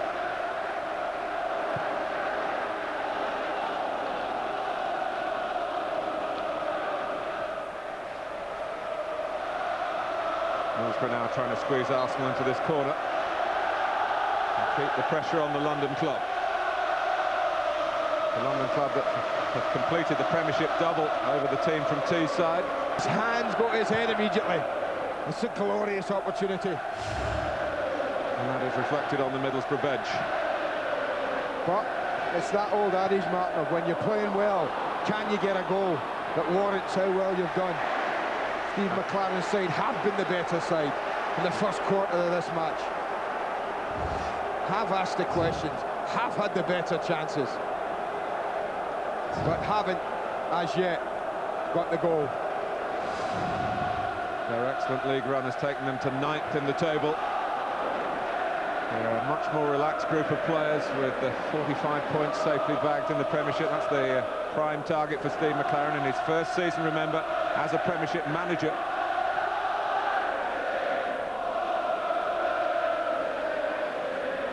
Lauren.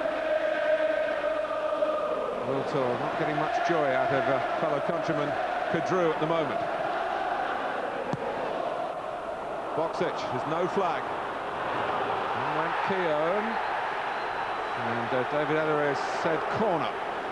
Well, that might be the easy way out. Compromise, I'm maybe. not so sure whether Keown got very near that. Boxic is convinced he controlled it. He cushioned it. We'll see here. He does. That's a clumsy, clumsy tackle. Got away with it. And Henry gets the corner away. So left Stockdale back.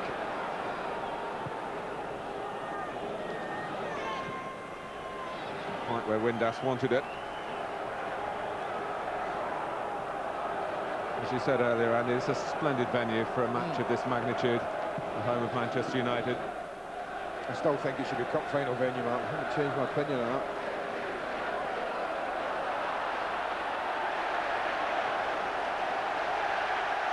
Well, I have to say, if that was on the sidelines and Luzhny, my fullback, went into a tackle that timid, he'd be getting a rocket, I'll tell you. They just haven't started. Full marks to Middlesbrough, but Arsenal haven't started. The pass has been poor, movement hasn't been great. They've only sparked when Henry's been on the ball, and that hasn't been often. Here's a problem position for them at the moment, left back, with of course Ashley Cole still injured, Van Bronckhorst out for a long time, Matthew Upson likewise. But here's Henry. Backed up by Vieira. Henry. The chase here for Lauren. And he's forced the corner for Arsenal. Well, that's the best piece of play. And free play. 3 or 4 passes when it mattered for the first time in the match.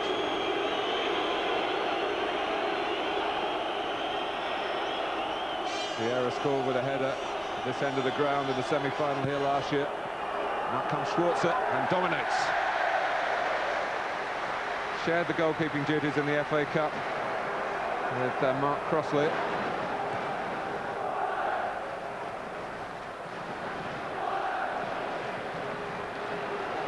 Boxic skips past Edu. He's got Johnston waiting on the left. He's backed up by Kadru. He's got a trick or two, Alan Johnston. He played in an FA Cup semi-final a couple of years ago at Wembley for Bolton Wanderers. Kadru, Boxic for De Bev, not quite for De Bev. Ljungberg sorted that. Now comes Wiltor.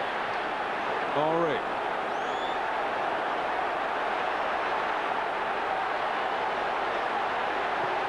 Henry gets his cross in towards Dennis Bergkamp.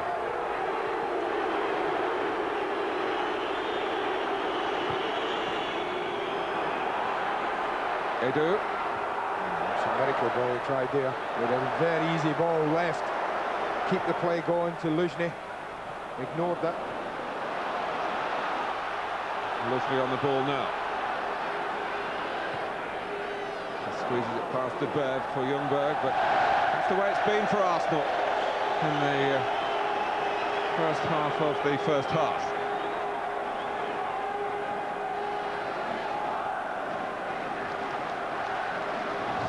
England under 20 runs against their Portuguese counterparts. Sky Sports 1, 7:30 Tuesday. And the England senior side against Paraguay, Sky Sports 2, 7 o'clock Wednesday.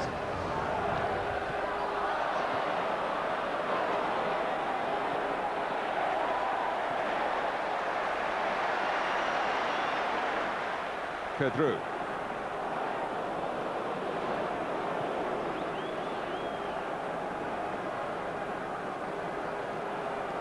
Well, the first concern for Middlesbrough was to get through the first 25 minutes or so, with Arsenal not having broken them down. They've achieved that. They've done more than that. They've impressed with their style of play. Steve McLaren, a stickler for detail. He's obviously delighted that amidst all the injuries, Boxic passed fit. Or now, but there might be another injury here. Whether that's a legacy of what happened earlier, and Efiog was challenging that injury with a stretch, but he's certainly wincing in pain. Well, it's one to keep an eye on that. As I say, I don't know whether he just landed and jabbed the knee. Whether he's actually tweaked the hamstring. Wiltshire there to help out Stockdale. But Ugo Ekiog with Gareth Southgate, real defensive bastions, but it's looking at the bench and worrying about that hamstring. Well, what they won't do, Mark, I think, is waste any time with it. You see, he doesn't know he's struggling. Hamstring, I think, is the indication. Festa. Gianluca Festa, one of those players still at Middlesbrough from the semi-final here 5 years ago when he actually scored against Chesterfield in that 3-3 thriller. I just saw him signal 5 minutes, Ugo Ekiog, Mark. He wants a couple of minutes to see if he can shake it off. Kadru. Johnston.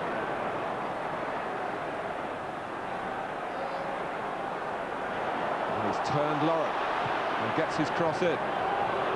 Luzhny not looking convincing at the back post as the ball dropped. He did enough in the end. After being waved forward by Arsene Wenger's assistant, Pat Rice, in the technical area. They've got out in some numbers now, and they're on the ball with Henry. Bergkamp. Gets past Kadru. Looks perhaps for Wiltor, no, for Freddie Ljungberg, but Musto's covering him. Henry didn't really sit up nicely for him. I just cannot believe how few Arsenal players were available to Dennis Bergkamp, Martin, when he skipped past Kadru wide there. Vieira. Well, it is the psychology of the semi-final. The favourites are finding it hard. The underdogs are playing with less restraint. It's a good reach by Wiltshire, who's certainly not looked overawed. Campbell steps in on Boxic. Bergkamp trying to influence the play now. Wiltor to his right. Bergkamp joins Henry in the centre. And it's Henry! Well, he should score. Well, he should test the goalkeeper. I think he tries to flick this. It's one of those, I think he's allowing it to go through his legs, and then the little back heel. Beautiful ball. Might well have been best served, just flicking the front of the right foot now, lifting it over the goalkeeper into the net. He tried the extravagant. It didn't come off. First real warning. And it's Oleg Luzhny who's picked up a knock. Schwarzer, is he going to get away with this? He is just. Henry holds his head. Could have easily been Mark Schwarzer doing that. Arsenal down to 10 men. They've got a problem at left back yet again. Henry's offside. Luzhny wants to get back on, but I don't know whether he's in any state to do so. Now they're going to change Ugo Ekiog as well, Mark. That's going to be done now. Gianluca Festa's definitely coming on. That's a blow. Well, not just for club, but for country as well. And Ugo Ekiog's World Cup ambitions must threaten his place in the squad for the Paraguay game on Wednesday. Lee Dixon's coming on as well, Martin. Luzhny's not going to come back. I want to get him on as quick as possible as well. It will probably be Dixon to right back, Lauren to left back. At the moment it's Edu at left back. But it's no more Oleg Luzhny. It's enter Lee Dixon. FA Cup winner, 93 and 98. Played in the final last season, of course. And once upon a time was sent off in an FA Cup semi-final. Disconsolate Ugo Ekiog.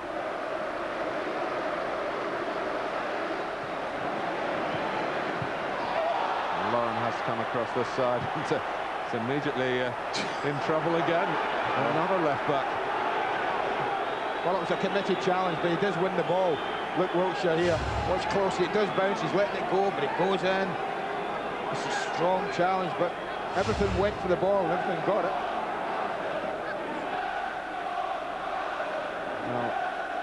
Arsene Wenger looking studiously down the line. David Ellery went to the assistant Phil Sharp just to get clarification that the assistant saw nothing serious from Wiltshire's challenge. Well, you see Arsenal a lot, Mark, but I've never seen Pat Rice, the assistant, on the touchline to the extent he's been on. He's not been away from that technical area. for 33 minutes. That's a measure of the concern that's there. And they haven't started the way they would have liked, but very much in the game.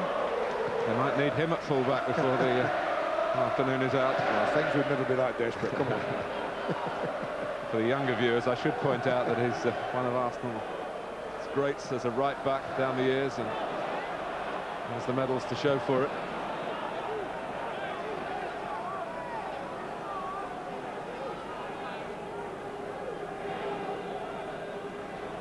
To use the red button on your remote, you can check up on Alan Johnston via the player cam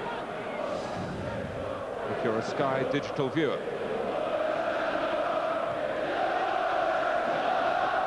Henri. Wiltshire. Vieira.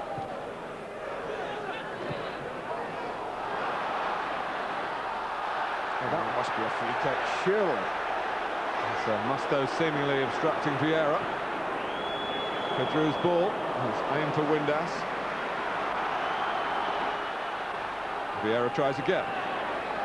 Leicester diving in, followed by Southgate, symbolising really Middlesbrough's aggression. Well, it's just obstruction here. I think when you do that, flick it past and then you're going. I mean, how on earth that isn't a free kick, I just don't know.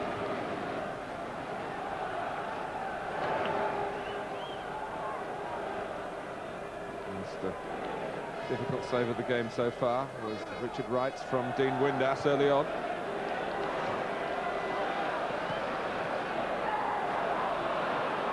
Middlesbrough had an even better chance through Luke Wiltshire, who put his shot wide. Arsenal rather stuck in second gear at the moment. Southgate. Trying to pull those Arsenal centre-backs all over the place. He's done that with great perception. Still pretty boyish, Lee Dixon, at the age of 38. And if it is to be his last Arsenal season, well, crown it to Cardiff.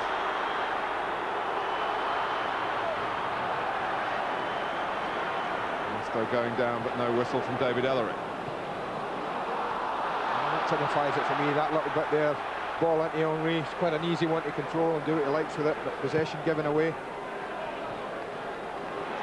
Vieira winning it from Windass.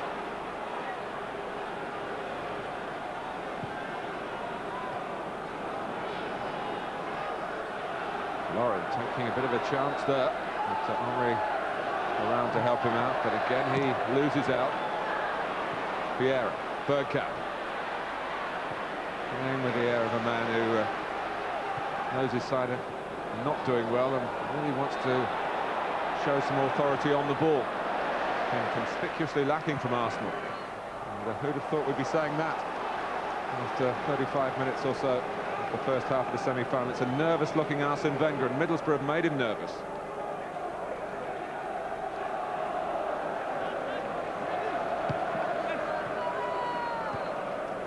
Wiltor.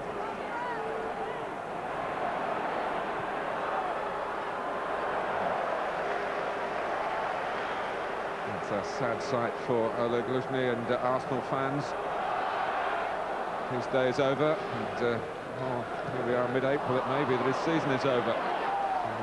Still several big games ahead in the Premiership for Arsenal, including a match here at Manchester United.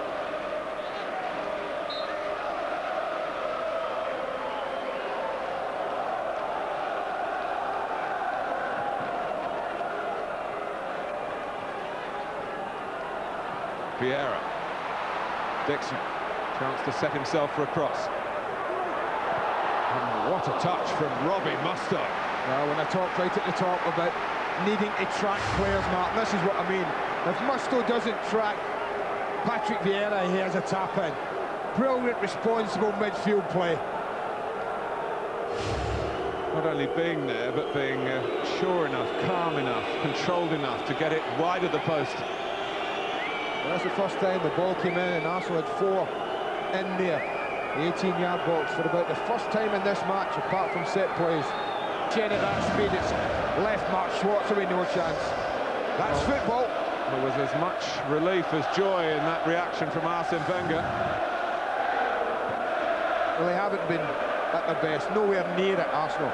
I feel a bit sorry for Middlesbrough. They have been the better side, Steve McLaren's team, but that means nothing now. I said the importance of getting a goal when you play well. Campbell.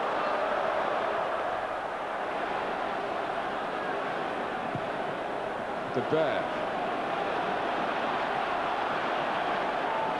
And maybe that will lift a weight off Arsenal's shoulders that they seem to have been burdened with.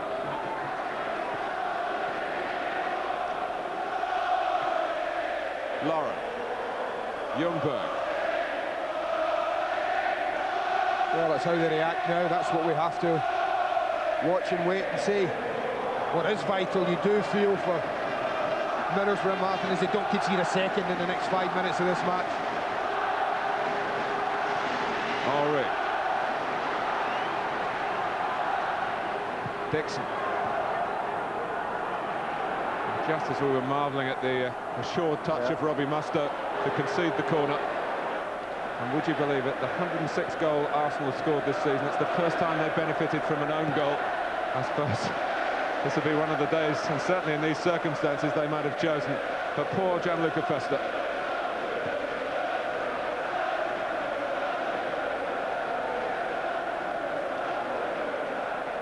Henry.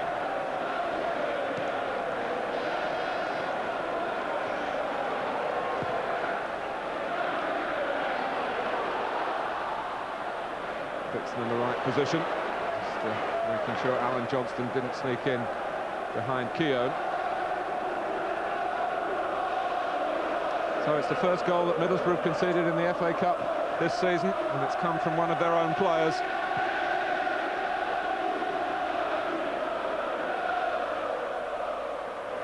That would be a question in the future, should it stay like this, Martin? What team went out the FA Cup in the semi-final, never conceding a goal to an opposing player?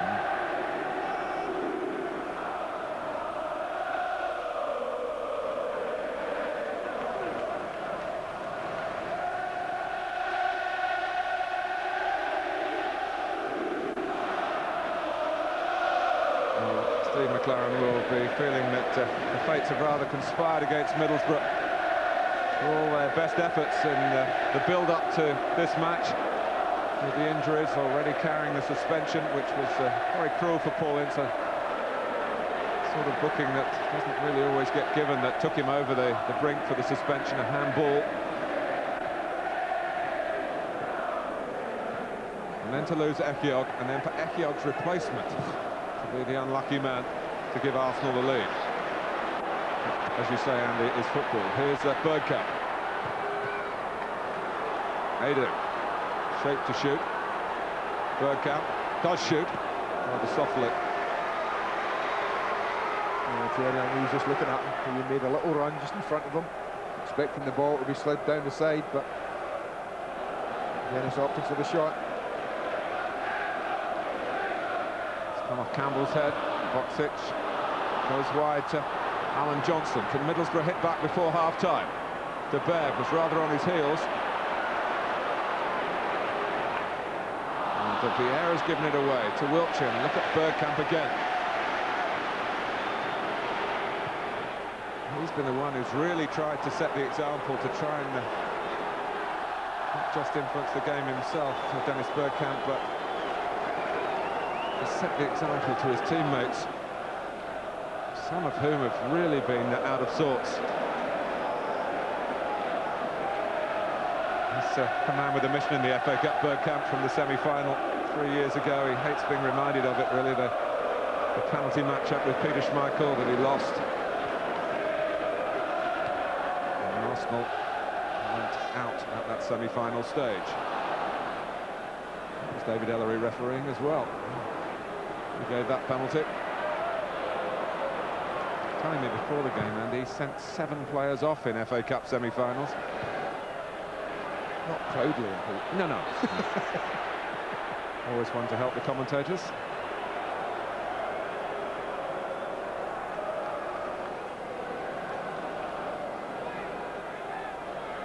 7 different players, incidentally, 2 Roy Keane red cards.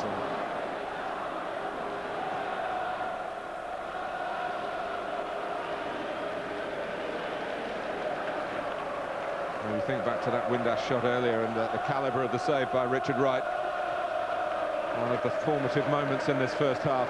Yeah, I think the one for me as well would be Wiltshire's chance, Martin. When the goal opened for him, Campbell and Keown had gone to ground, the chance was there. Rather scuffed his shot, the young lad.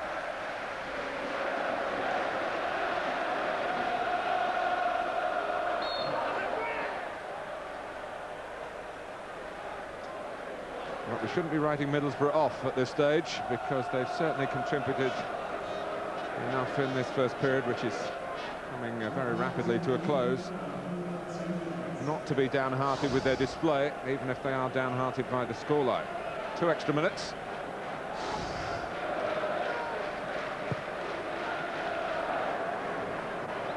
Put it on by Kadru. Johnston just stopped and reaching it by Dixon's intervention.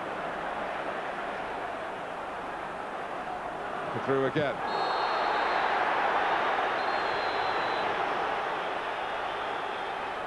This is Edu who's got the problem. Patrick Vieira might well have caught him as he fell. But the first challenge was by Edu, and watch this closely to see, yes, who's going to get the yellow card here, with Vieira's situation in mind. But he was very quickly around Patrick Vieira after this tackle here, Mark. He actually didn't catch him that badly. When he's clearing the ball, you see as Kadru fell.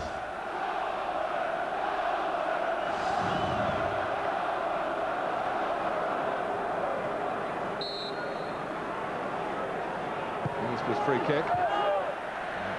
Vieira who heads it away from Wiltshire. You think about him taking the set plays with such limited first-team experience. He's there again. Dixon doing the defending in stoppage time before half-time.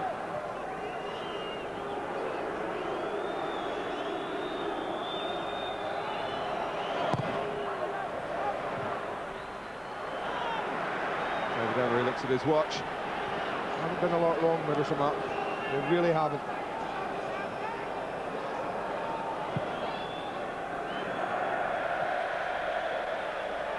Well, when I look at Keown and Campbell playing together, I think this is about the 16th game domestically that have started. They've only had 2 clean sheets, that duo, so it's not been watertight when those two have played together. Well, in the FA Cup, it's not about performance, it's simply about scorelines.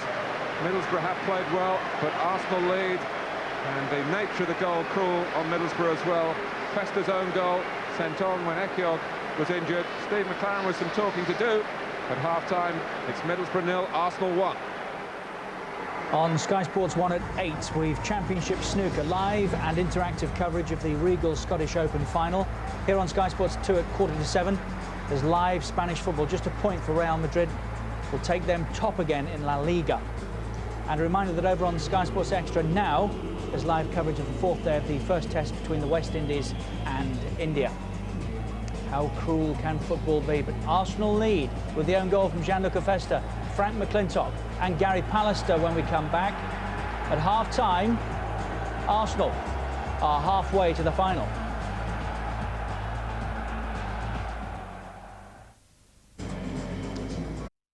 Arsenal halfway to a return trip to Cardiff. Frank McClintock is with us, Arsenal's original double-winning captain, and Gary McAllister, who's won the FA Cup 3 times, finished his playing career, of course, with Middlesbrough, who didn't do an awful lot wrong in that first half, Gary. As we said going into the break, football can be harsh sometimes, can't it? And it certainly has been in that half of football. Middlesbrough were more committed than Arsenal and wanted it, well, seemed to want it more than Arsenal did in that first half. You know, I talked about them soaking up pressure for half an hour. It was Arsenal that were soaking up the pressure. And in that dressing room right now, Steve McLaren must be devastated because they've played exceptionally well after all the injuries and suspensions and what have you. And to go in 1-0 down, especially to an own goal, it's got to be a tough dressing room to be in right now. Particularly having lost Ekiog and it's his replacement. There's an irony, but could he have done better? I think he's taken a little bit by surprise. Then he went off his mark, timed it to perfection, and he's just drifting in between Campbell and Keown, and he's difficult to pick up. When you look at Arsenal's midfield, it looks so strong on paper, and you look at Middlesbrough's, yet Middlesbrough's midfield has been outstanding. really biting in, as Gary says, aren't they? They're up for it much not let more. them settle at all. Everywhere, all over the pitch as well. I'd like your view on this just before we go again to another break. Were either of these strong penalty claims? But this one I would say definitely not. I think Middlesbrough player was trying to back into Vieira. Vieira moved out the way. Windass, I think it was, and he just fell over. Gary? This one, again, I think Martin Keown's looking at the ball. I don't think he's got any intention of fouling the player, but it gives maybe a little bit of a clumsy challenge, but you very rarely get them given. So no on either? Yeah, probably not. I've seen things like that given, Gary. Yeah, they have been in the past. Been a lot, but I think it'd have been a bit controversial to say the very least. Yeah. Well, it's 1-0 to Arsenal at the minute, who haven't played well, but they do have the advantage. Barrow will be encouraged by their performance. Is there a way back? We'll find out when we come back.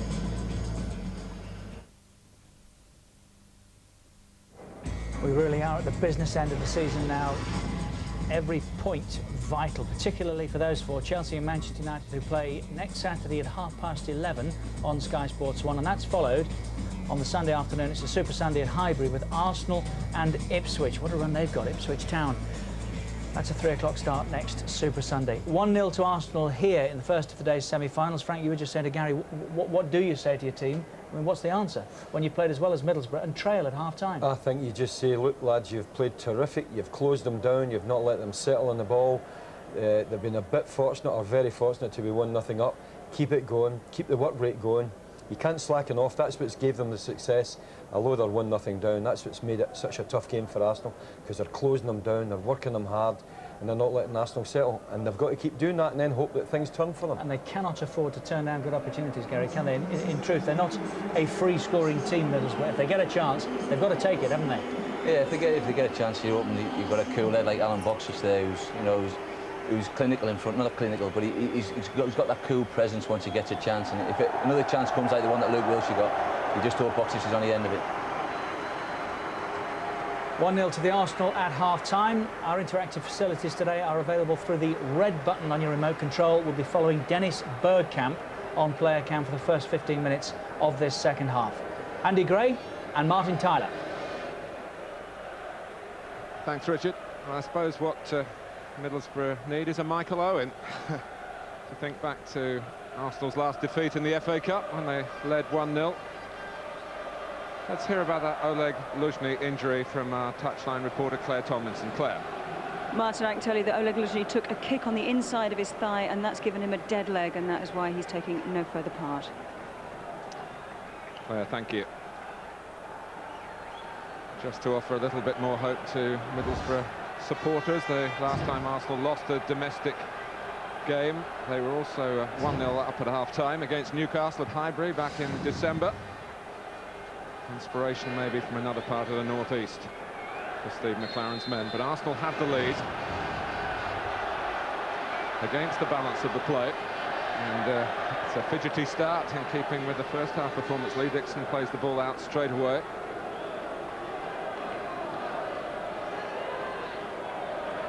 Windass. Southgate.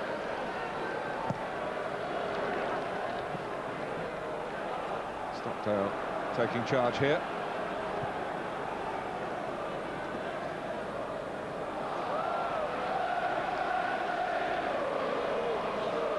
Here's Edu. Vieira squanders possession. Goes in strongly and fairly on De Bev. Early from Kadru. A little too early for Boxic's liking. He's unlucky. Right idea. Again, Arsenal started very wastefully, Mark, with possession. I know we're only in the second minute, but they've had possession and given it away already, rather cheaply. Arsene Wenger will be demanding a lot more, or will have demanded a lot more in that dressing room from his players. There's plenty left in this game for Middlesbrough.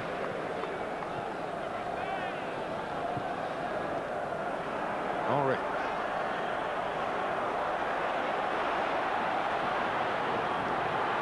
Bergkamp.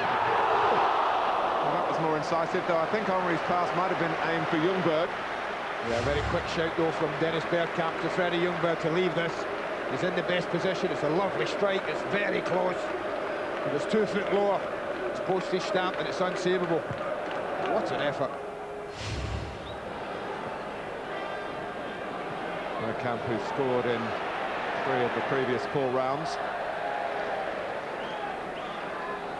But again, I think, you know, Thierry Henry, of all the fantastic forward players, has been the one who looked in the first half when the ball got to him, Mark, they could do something, they would create something.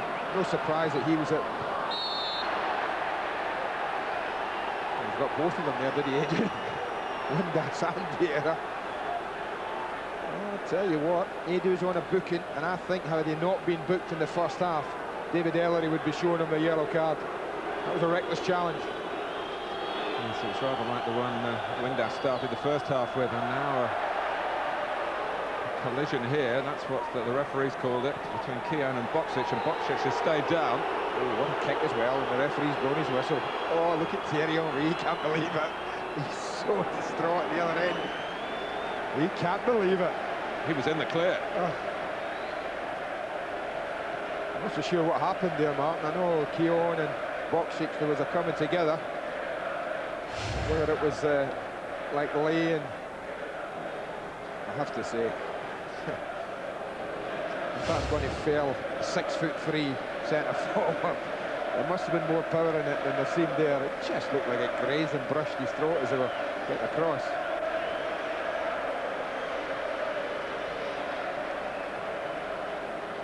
At the other end, Thierry Henry does get a bit upset when he feels that justice is not properly carried out.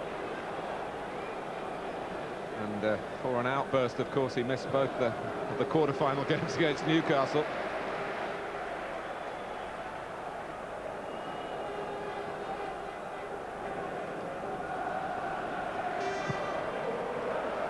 Oh, he tries again here.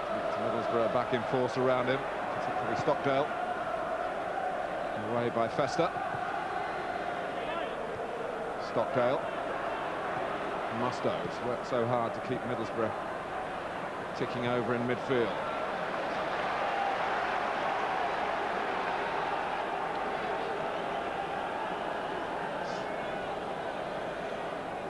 Stockdale in the Scotland squad. He has played one friendly game for England at under-21 level. That didn't bind him to the country of his birth. Kudru, Boksic, Johnston, now Musto, off the chest of Windass, but Ljungberg stays on his feet and gets beyond De Beer. Henry, Festa drawn out of the centre. Thierry Henry at pace. Kudru is more than useful in the air, needed to be so then. Bergkamp thought it might have gone behind for a corner. Lovely ball.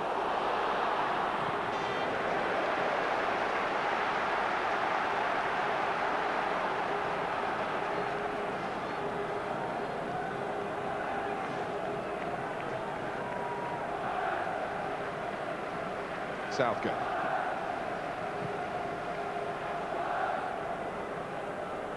Rolled by Wiltshire against Lauren.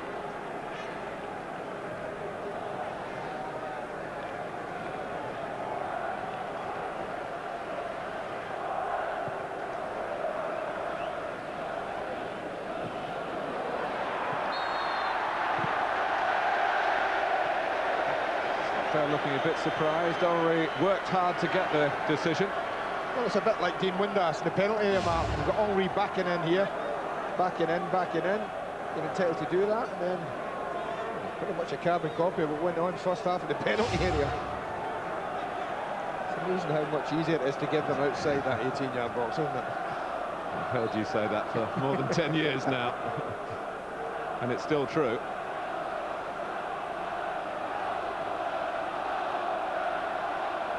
Henry takes the free kick. And it ends rather tamely for Arsenal with an offside. Schwartz has missed a lot of the season for varying reasons: illness, injury, suspension, international duties with Australia.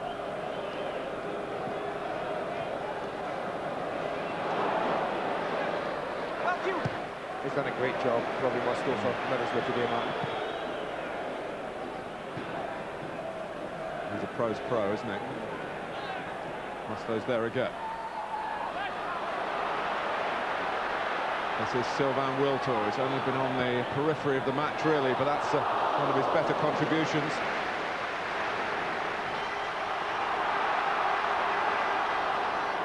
Wiltshire, rather hopeful prod forward.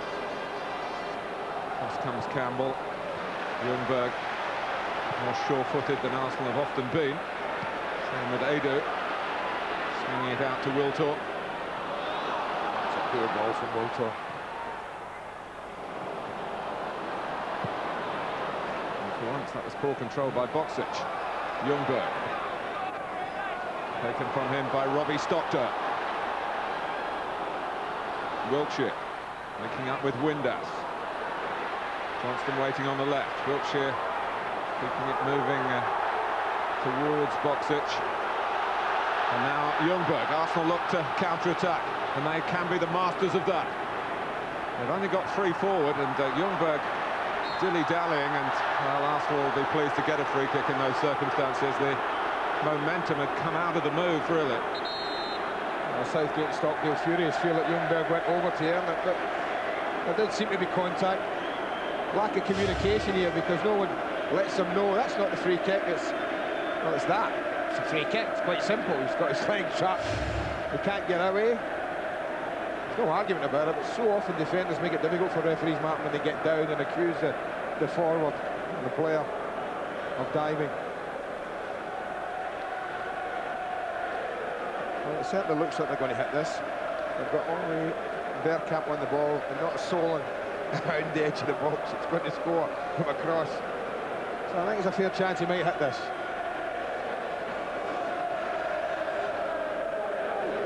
And David Beckham's ground, and David Beckham's angle, really, for Thierry Henry. Well, it was on target.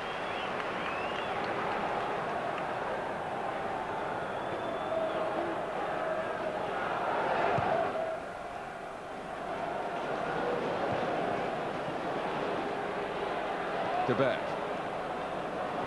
Now Windass.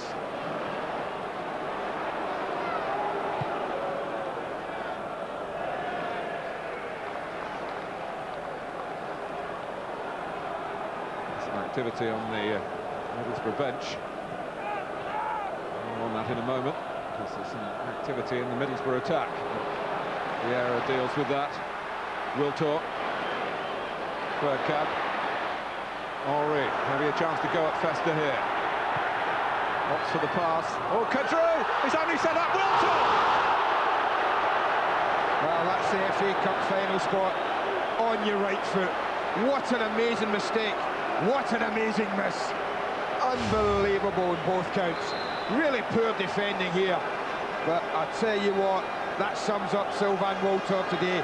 I think he's been poor, he's been ineffective. And that's a chance to put this tie beyond Middlesbrough. What a waste. Exit Luke Wiltshire to plenty of backslaps and handshakes from his teammates. And on comes a true Middlesbrough man, Phil Stamp. Another from the class of '97, played in the final against Chelsea. Hasn't played much this season, most recently because of a shoulder problem. Steve McLaren telling me this morning that he thinks Stamp's the sort who can have an impact from the bench. Yeah, the goalkeeper really should have been helping him. I agree with him. The ball travelled a long, long way. And Arsenal, rather fortunately, get a corner. They lead 1-0, they should be leading 2-0.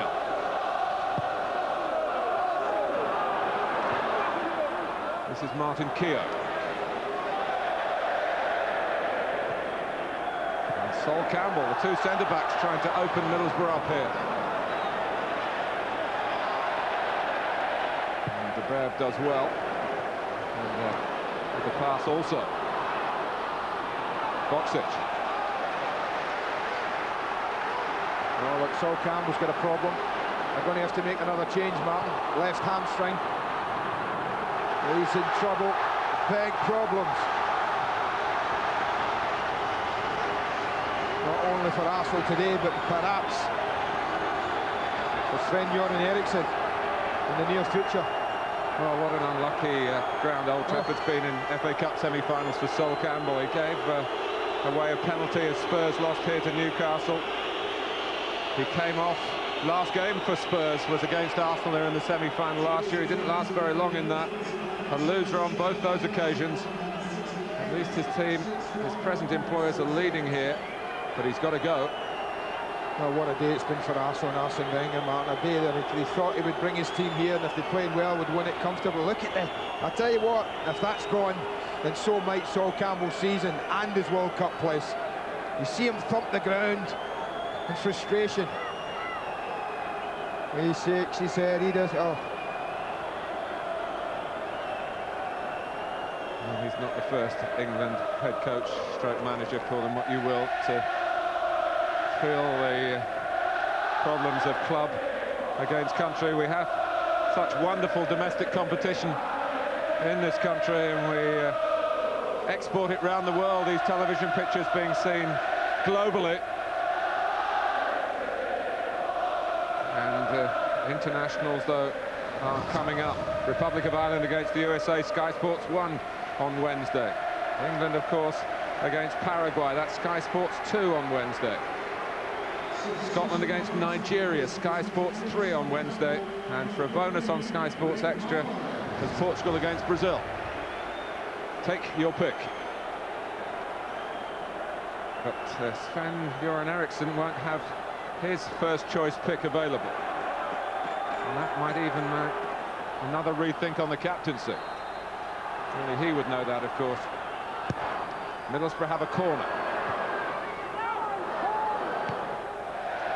Now, what did he do? I'm looking at the back. Patrick Vieira's dropped in, Martin. He's gone alongside Keown. Obviously, Parla will take his place. There's a bit of an experience there because Patrick Vieira has touched that.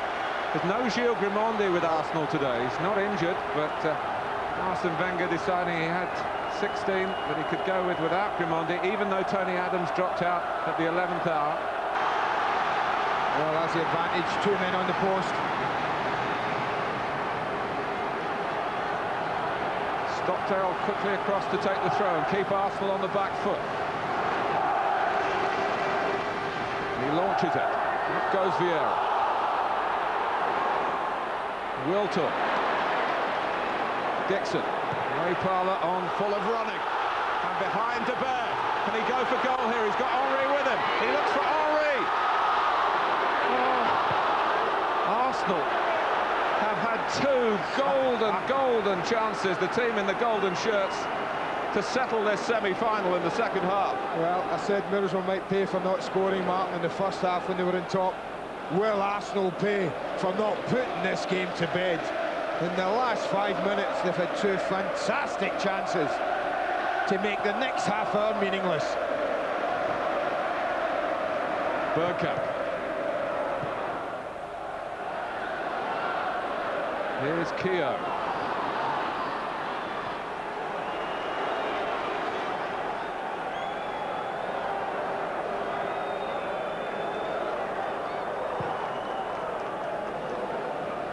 Well, it's definitive FA Cup excitement here. Just a bit, mate, just a bit.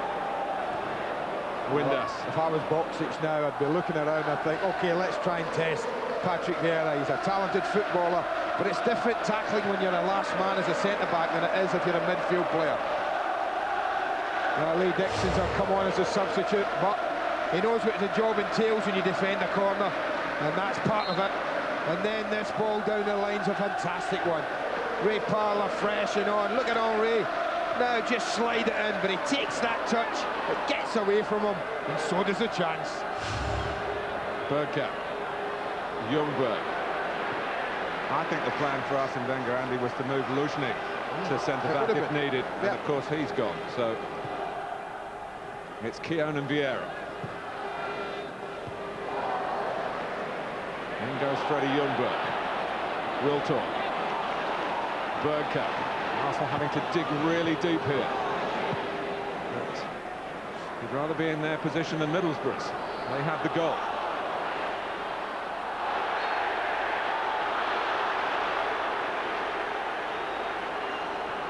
Well, dangerous Arsenal when they're under pressure. I mean, they can break, and with Henry, they have such a threat mark. So, even though this is good pressure, they've got to keep it secure at the back, Middlesbrough. That looked like handball by Windass, but I think the goal would have been given. Well, it looked like 2 handballs, never mind 1.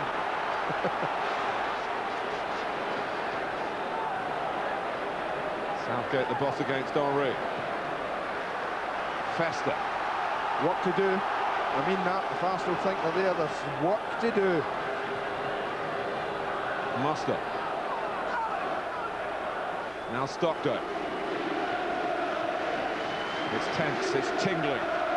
It's Middlesbrough 0, Arsenal 1 at Old Trafford. Electrifying atmosphere. Bergkamp on the ball. Arsenal, the big names, but they haven't put in big performances really today. That might be a booking. It'll certainly be a word for Gareth Southgate. Just a word, I think, from David Ellery. There are times when you can see that David Ellery ends his living as a schoolmaster. A little ticking off for Middlesbrough's head boy today.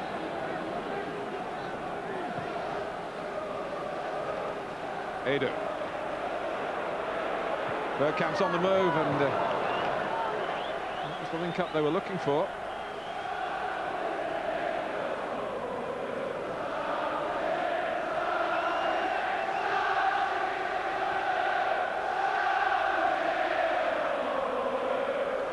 How do you feel if you're Patrick Vieira, Martin? You know a caution makes you miss the final if you get there, and now you're being asked to play in a position where you have to commit to making tackles, and if you're just a split second wrong, it's a yellow card. Yes, in midfield, as Stamp has just challenged there, there is a little bit more leeway for the referee in terms of evaluating the sort of challenge that Stamp's got away with and just conceding the free kick here. Arsenal choose to try and come from deep from the free kick. Bit of possession play. Certainly haven't passed the ball anything like the way they're capable of doing. But that goes down to the particular challenge of a semi-final. It's not a day on which it is easy to relax. Henry. Fester's gone with him again.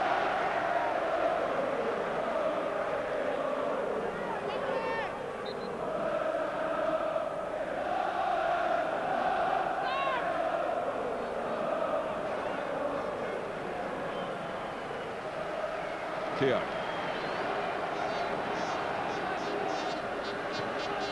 25 minutes to go with the possibility of extra time should Middlesbrough equalise. But Wiltor, and Schwartz is there just before Bergkamp. Well, that's the best thing Wiltor's done all day. Beautiful play, lovely skill, and a decent ball in. Pinched back by Parler. Good advantage played by David Ellery. This is Freddie Ljungberg. Can't get round Fester.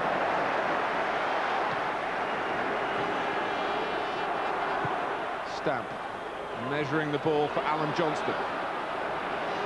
Muster. Stamp waiting on the right. Back though it goes to Johnston. Still, they can use Stamp. Boxic and Windass in the centre. Oh, wasted ball. Oh, disappointment. You're watching on Sky Digital. The red button on your remote. You can track Phil Stamp by the player cam.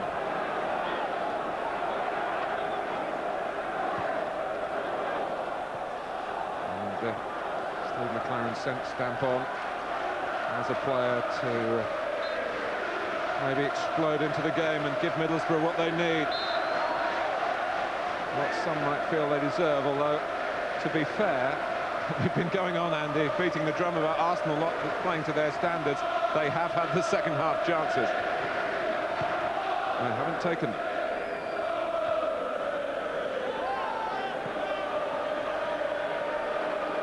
Kadru.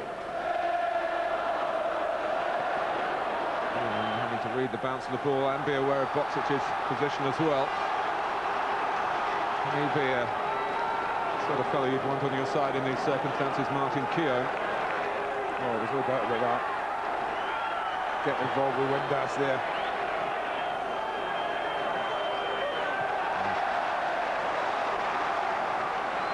Plenty of defending for Arsenal to do. That came the one goal, the own goal from the left wing corner.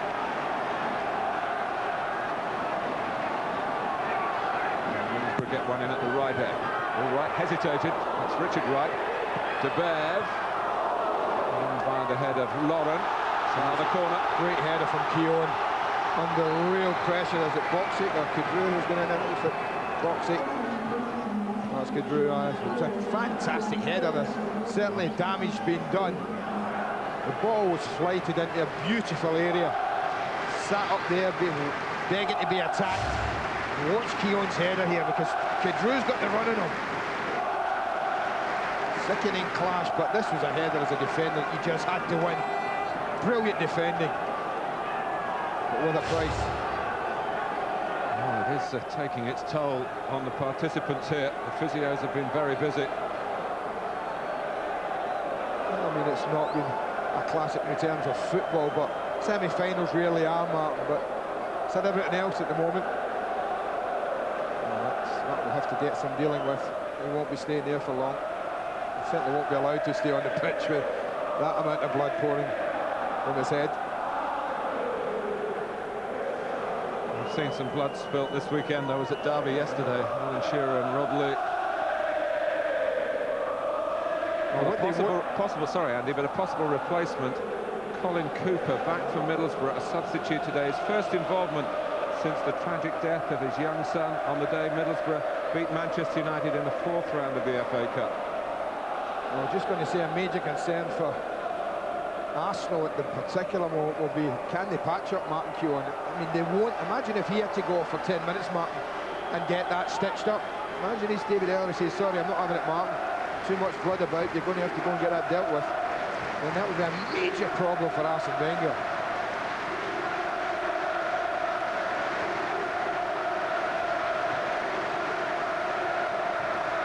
Well, they're keeping the faith. The season that started unpromisingly for Middlesbrough and their fans when Arsenal won 4-0 at the Riverside. Gary Lewin passing a message back to the bench. Martin Keown looking as though he came off slightly the better of the two. All the Middlesbrough fans are doing the team proud, I have to say. They really do feel there's a belief there. Bouncing up and down behind that goal, giving them plenty of vocal support for Steve McLaren's side. I think they sense that there just might be a goal here for them.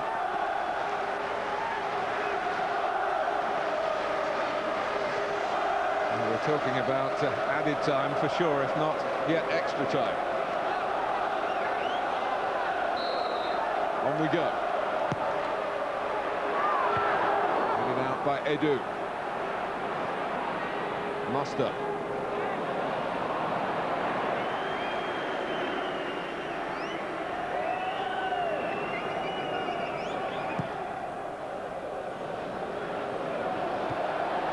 Middlesbrough find a goal. Alan Boxic is their leading scorer this season with a rather paltry 8. But they have 20 different players score for them in senior games this season, so it could come from anywhere.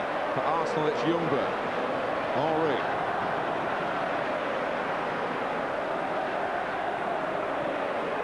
Now Parler. Wiltor.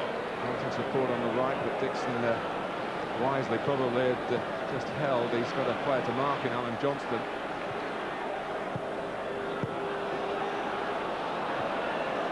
Wiltor. Dixon. Johnston gets in the way. Wiltor again. Vieira. That's where it helps having a midfielder's touch. Playing at the back. Warren would also probably be happier playing in midfield. Bergkamp. Parler. Back to Dixon. Wiltor. Henry. dictated the direction of the pass. And earns Arsenal a corner.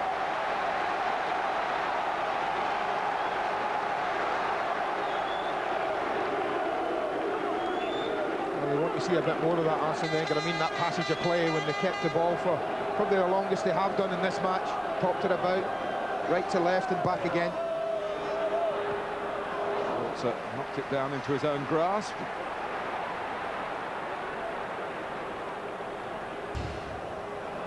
Trying to put it back across the goalkeeper. Bergkamp. Southgate is there.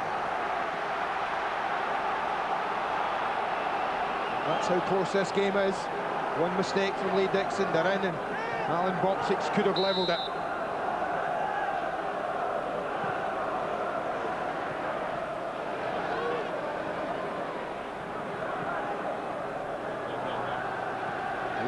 Edu.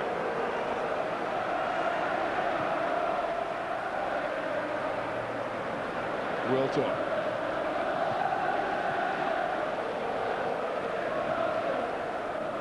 Edu. A bit more of possession from Arsenal. Bergkamp. Ljungberg. Comes out to Bergkamp again. Didn't quite set himself for that Bergkamp bender that we've seen often enough.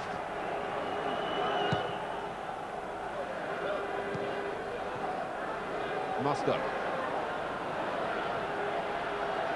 Windass. Stamp outside it.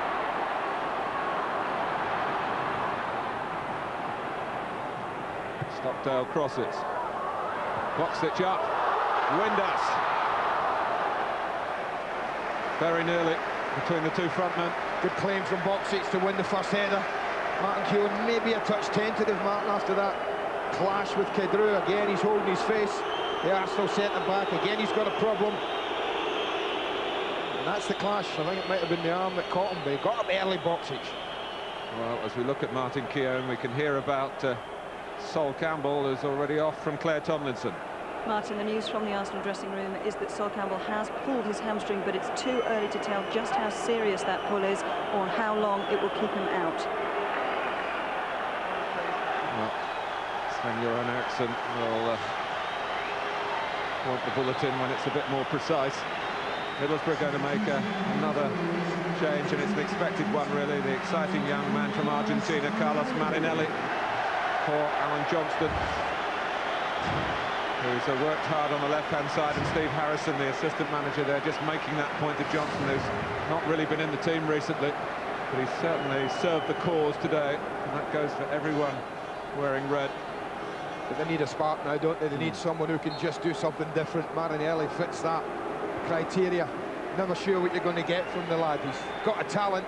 Played against Manchester United. I think Martin was very poor in the opening half. They took him off at half-time, gave the ball away time and time again, but I've also seen him be quite electrifying at times. Well, for Sky Digital viewers, chance via the red button on your remote to keep an eye on a key Arsenal player at the moment, Martin Keown, injury and all. A real old warrior and needing to be as brave as usual here. That was on the reckless side from Ray Parlour, who of course was sent off at the start of the season at Middlesbrough. It's a yellow card for Parlour here. I mean, some tackles are just plain daft. That one falls into that category. Not going anywhere, Robbie Musto. Stay on your feet, make him do something.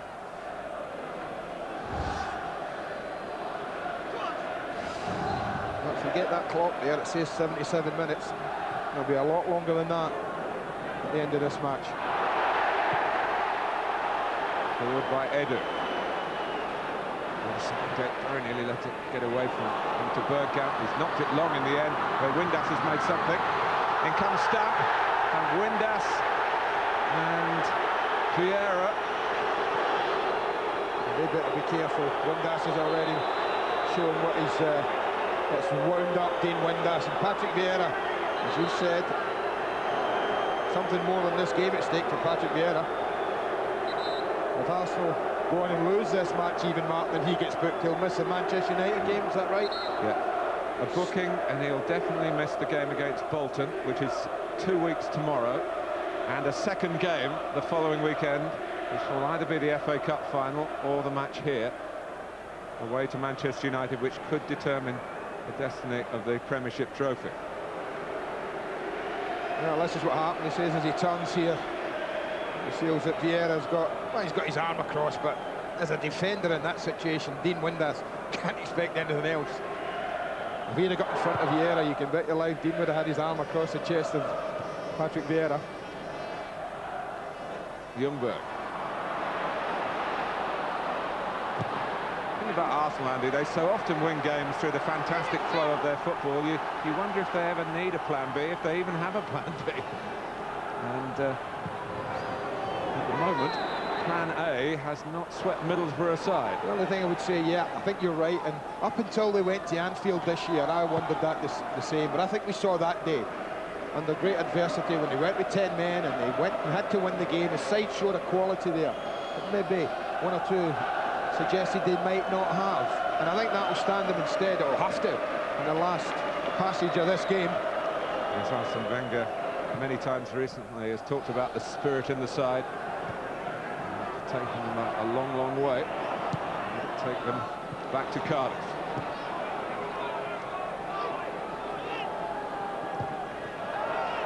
Lauren.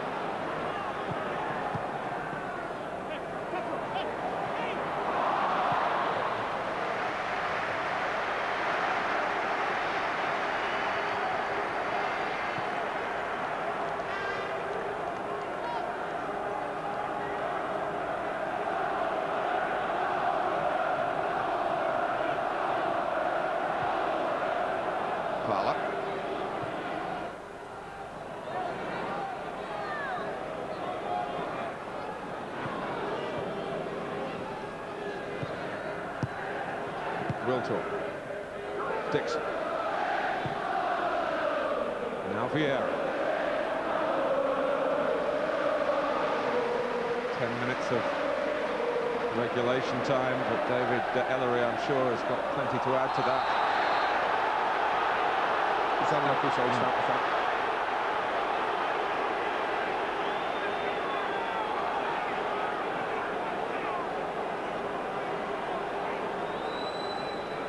Away with that, though. He took a chance with Edu. Little ball infield from Patrick Vieira to Edu. It was nearly cut out. Dixon.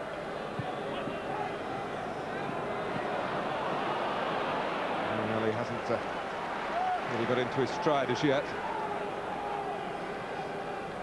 It says 10 minutes. It's more. I think it's going to be more like 15 before this game's finished. 45. Wiltor. Bergkamp. Wiltor taking it from Kudru. Sylvain Wiltor could settle it for Arsenal here. Well judged challenge by Stockdale. Bought Middlesbrough a few extra seconds. Wiltor and Fester hounded by Ljungberg, but he got the ball away.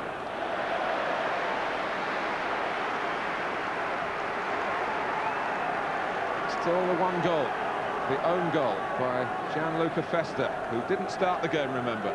Came on for Ugo Ehiogu. That's still the difference between Middlesbrough and Arsenal.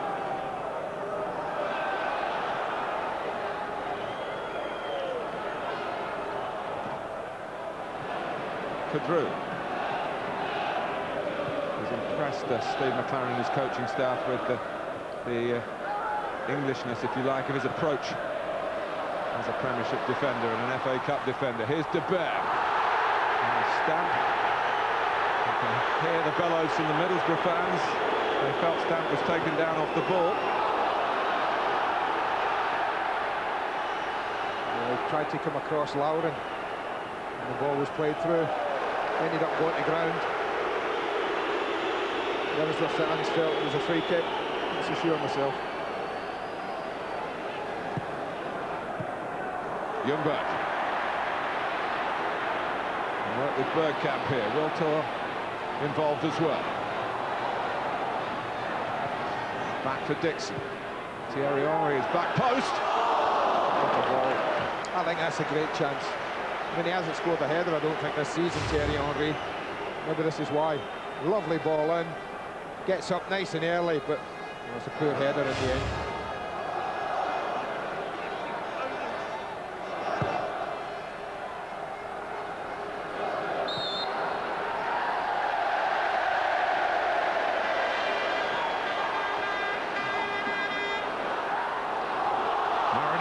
Showing what he can do. He's got Arsenal worried here. It's clipped out by Keown.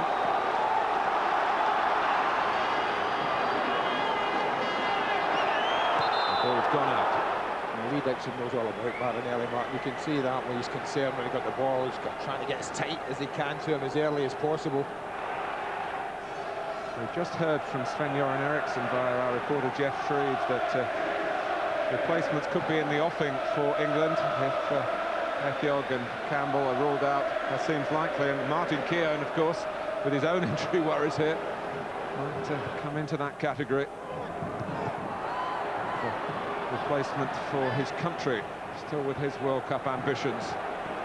At the moment, he's fully focused on inching Arsenal towards the FA Cup final.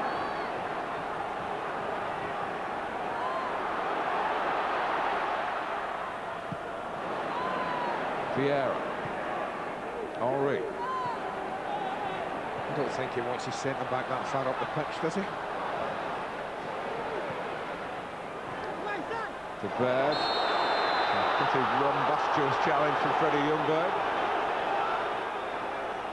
You can see why he argues the point. Very close decision, the ball's there. I think he makes a pretty good job of winning that, Freddie Ljungberg. You can see why he was a bit frustrated with the decision. Pedro. Richard Wright, who's the third different Arsenal goalkeeper to face Middlesbrough this season, but he's been an impressive one when called upon. Henry. Scant support. Time the enemy for Middlesbrough. Pedro has given it away, and Boxic, who's chased pretty much everything, wasn't chasing that one. No, that's what he needs to be, though, I know. What is he, 32 years of age now? Alan Boxic, come on, they're saying, come on.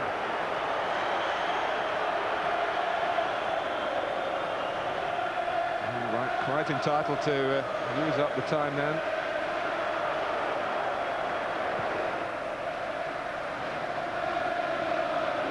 Stockdale. Dixon.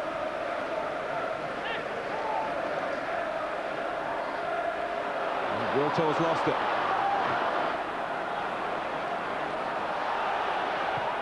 Win it back for Arsenal, but Middlesbrough fighting for their FA Cup future here. Never won the competition, of course, never won anything as a major trophy. 126 years of trying. Here comes Henry. Still Henry. Looking the ring road, really. I think he was a cul-de-sac myself, but... Southgate. Windass. Here's De Bev.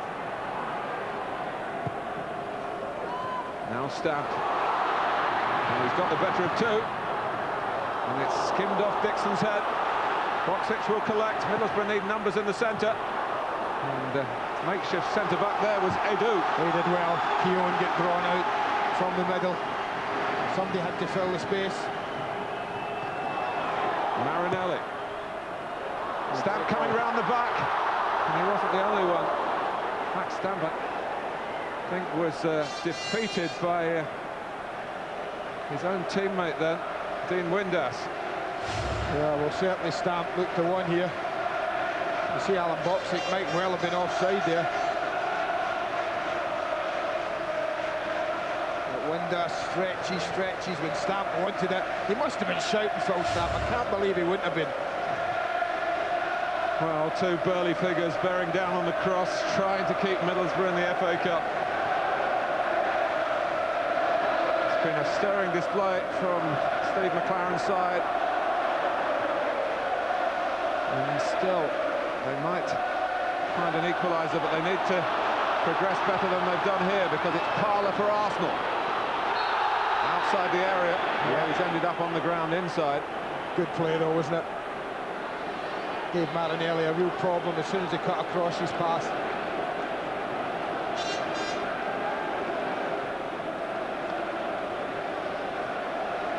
Well, they won't be in any hurry. I'll see Kanu down below his mark, stripped and ready to come on. I can only think that they want to get him on, get him the ball, take him a little walk. He does do that brilliantly as well as anyone. Buy a bit of time, take a bit of heat out the game. That's Middlesbrough still feel, I think, they can get back into.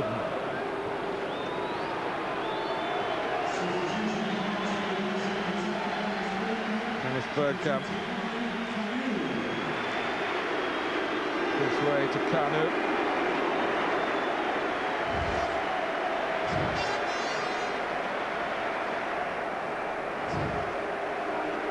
With the die still not yet cast here.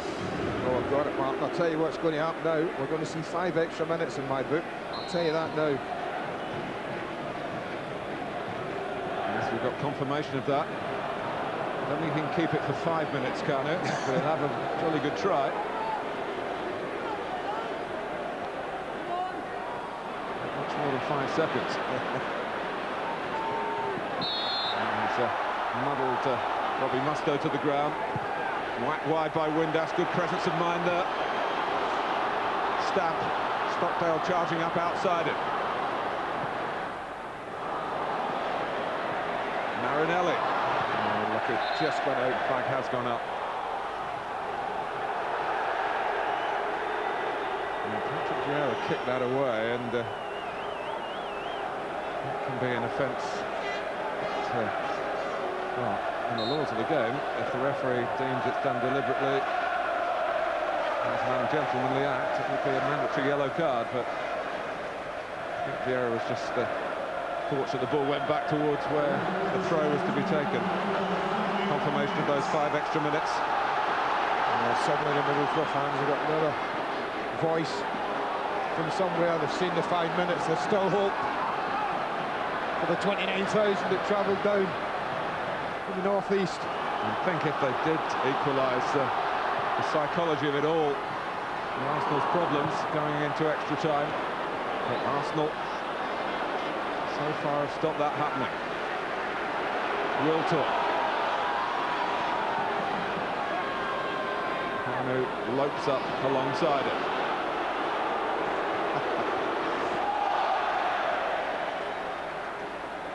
Has his instruction been, when you get it, just run to the corner flag? Yes. I would think so, from what we've seen so far.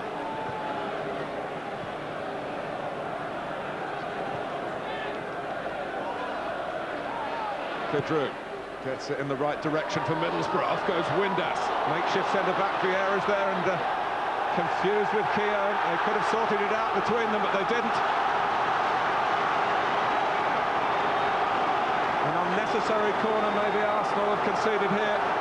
Blood still trickling down the side of Keown's face. And we've got 4 at the edge of the box. We're going to attack it. Is this the moment for Middlesbrough? For Mustoe. Vieira got up well. Mustoe's there again. If anyone deserved to get Middlesbrough a goal, been a player who's been the heartbeat of their team in midfield. Steve McLaren's already seen Robbie Mustoe get a winner at Derby, and that's his goal for the season, I think. A very important goal it was in the Premiership. 3 added minutes.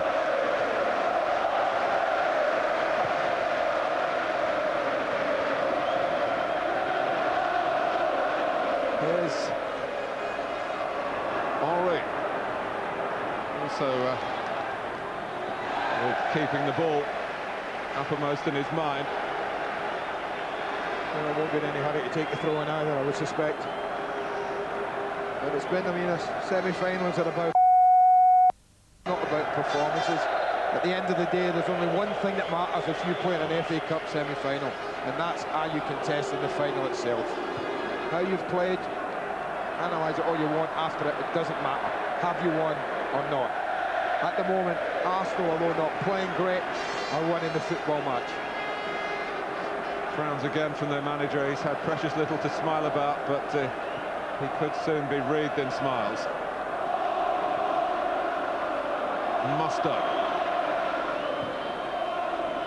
Swept wide to Kadri brilliantly by Windass. Oh, just a bit anxious, Steve McLaren. Furious with him. Furious. He knows there's time enough to have played the ball, to have been a tad patient. Yes, you've got to use your head as well as your heart. But his head's a bit damaged, so maybe that's the excuse.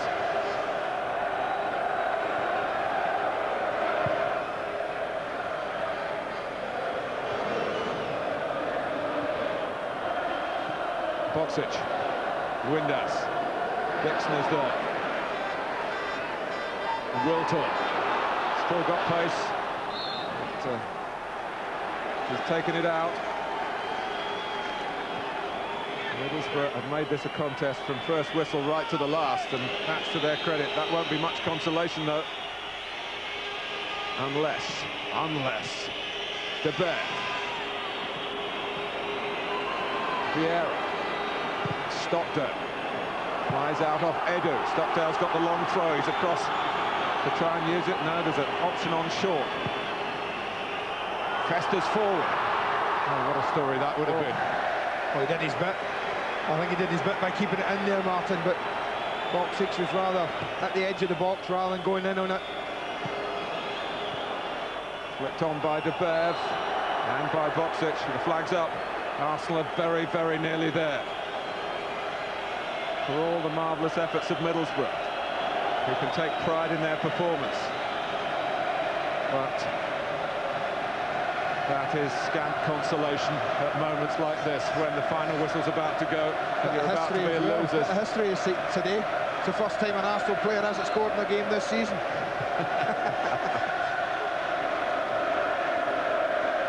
But the club have scored. And by that goal, that fortuitous goal, Arsenal return to Cardiff.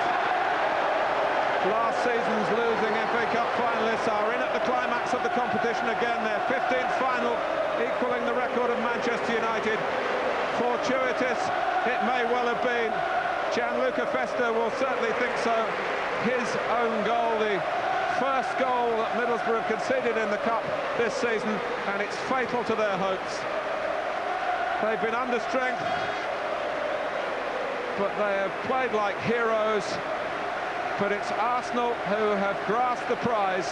It's the result that matters. Richard Wright, the FA Cup goalkeeper for the club, has shut Middlesbrough out.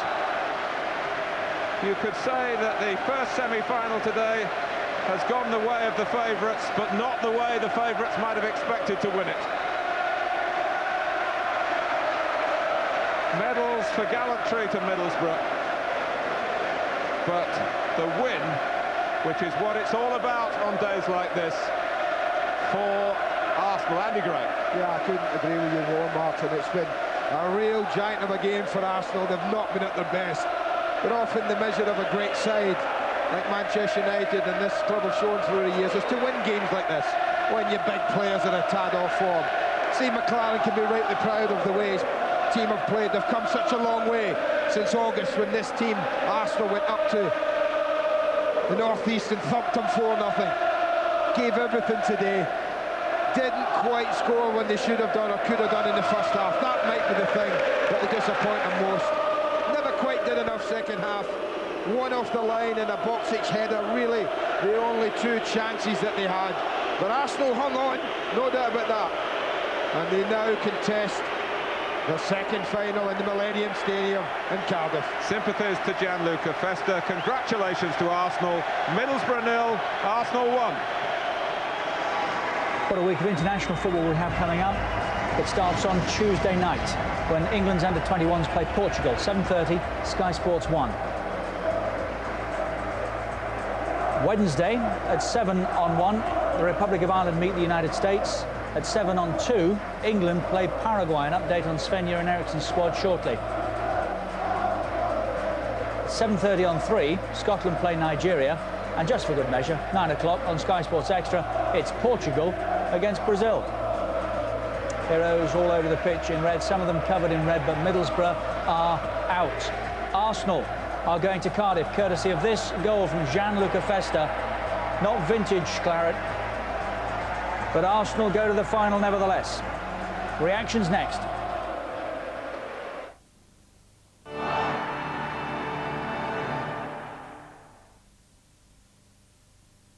Oh, we've seen so many tears at different stages of a season down the years, but not much hurts like losing a semi.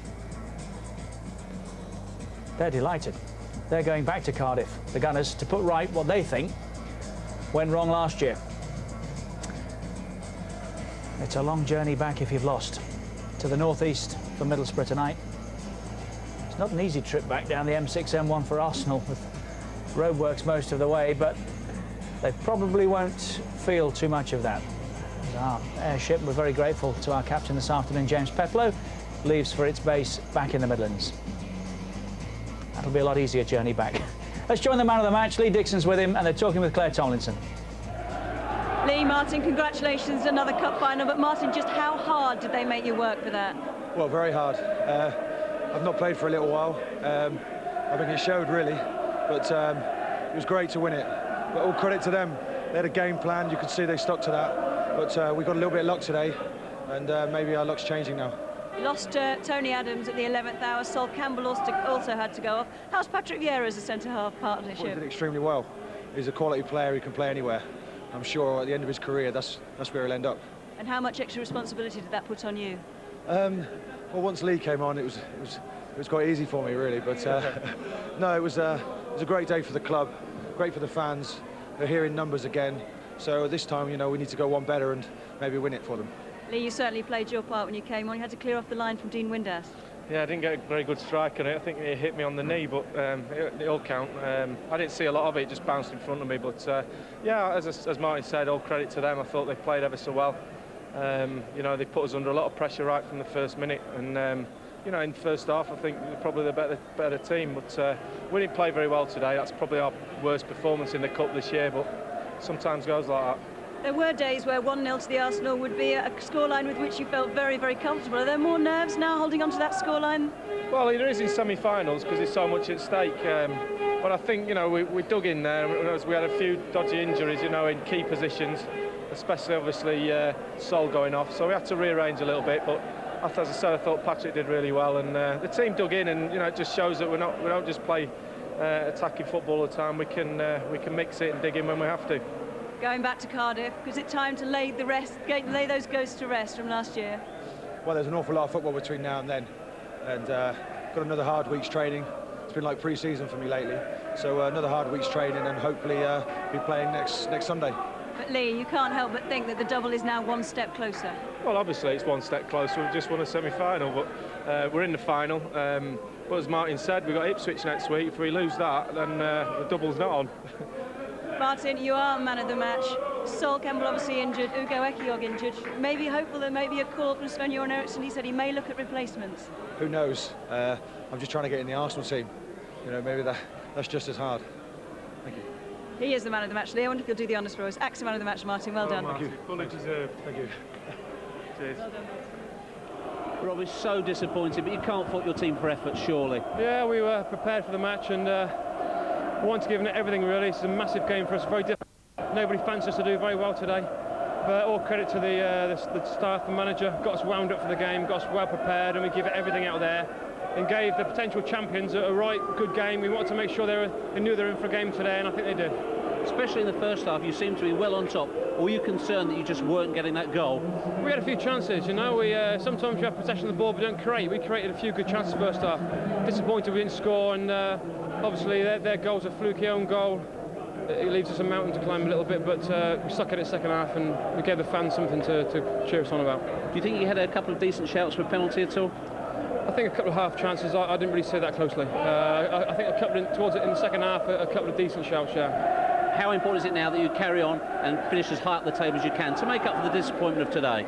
I think we owe it to ourselves and we owe it to those out there. The fans have been absolutely magnificent. Special day today, and I'm sure it's one all the younger players will remember. I think we owe it to them to finish strongly and finish as high as we can. Thanks for talking to us. Pleasure. Frank McClintock is here, Gary Pallister is here as well. You've done it in 71, they did it in 98. Has this got the feel of a double season about it for Arsenal? Yeah, they'll have to play better than they did today, Richard. That was as disappointing a performance I've seen for a long time with Arsenal. There were certain players out there, key players, that you hardly even heard mentioned, their name mentioned at all. I thought it was a bad performance by a few of them, but... You've won. We've won. That's the point I was going to make. The thing is, they've won. You know, last year I thought we were a better team against Liverpool, and Liverpool won the Cup. So, bit of luck today. Middlesbrough played very, very well, especially first half.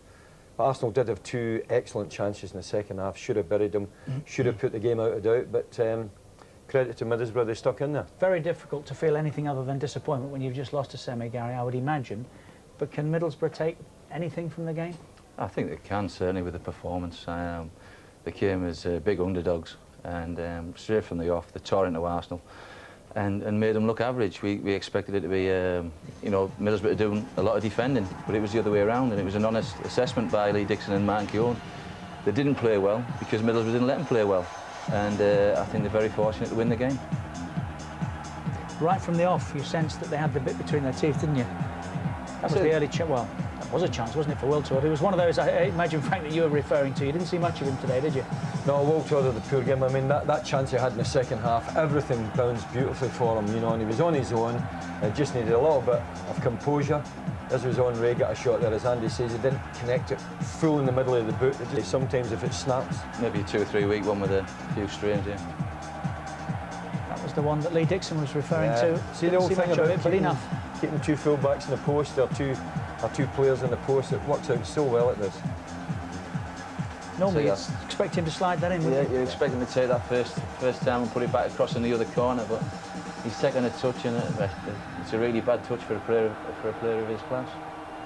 I thought Henry and Wiltord and Dennis Bergkamp, three of the best players, you know, were very, very quiet today. They never really got out the starting blocks. Mind you, they have been magnificent, Frank. They were due a quiet one, weren't they? Yeah, but semi-final is such an important...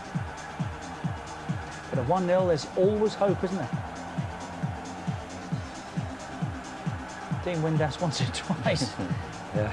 The victim, he felt, of a bit of rough and tumble in the box. Nearly a little bit of fisticuffs there, or headbutts, but they didn't really do it. Just had a little argument there. And I thought Ellery was very good how he handled that. You know, I've seen him other times yell a card straight out, but he was nice and calm and just let the two players settle down, which was good. Wasn't a dirty game either, you know. I think the Middlesbrough public will be delighted with the efforts of the team today. I know they'll be disappointed in not getting through. With the result, yeah. But I think they'll look at the performance of the side today, and they'll be happy with that, even though we obviously gutted with the result. Out of the England squad, but into the FA Cup final, Arsenal's Cup goalkeeper Richard Wright.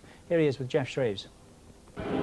Richard, congratulations. How does it feel to know you're through to the FA Cup final? Absolutely delighted. There's a very hard performance game out there today, but we stuck in. We got 1 or 2 people who got injured, like Sol got injured, so players who don't play in them normal positions came in and done fantastic, like Patrick at the back. Just shows what a world-class player he was. But you know, during the game it was very, very difficult for us because Middlesbrough put us under a lot of pressure, and I don't think if you look at our performance today, we didn't play the way we'd like, but we got the result we liked. When were you told you were playing today, and did you expect to play? I was told in the team meeting today, but I had sort of half an idea that I might get a chance. I was just waiting for it to come from the manager, because he's the one who makes decisions, and I was very delighted that he picked me to play today. It's a strange situation, but as far as you're concerned, have you staked your claim for a place in the final now? Hopefully. That's up to the manager's side. That's down to him, but I've just got to keep working hard during the week, and hopefully the performance today can help me out of it. Just how nervy were the closing moments out there?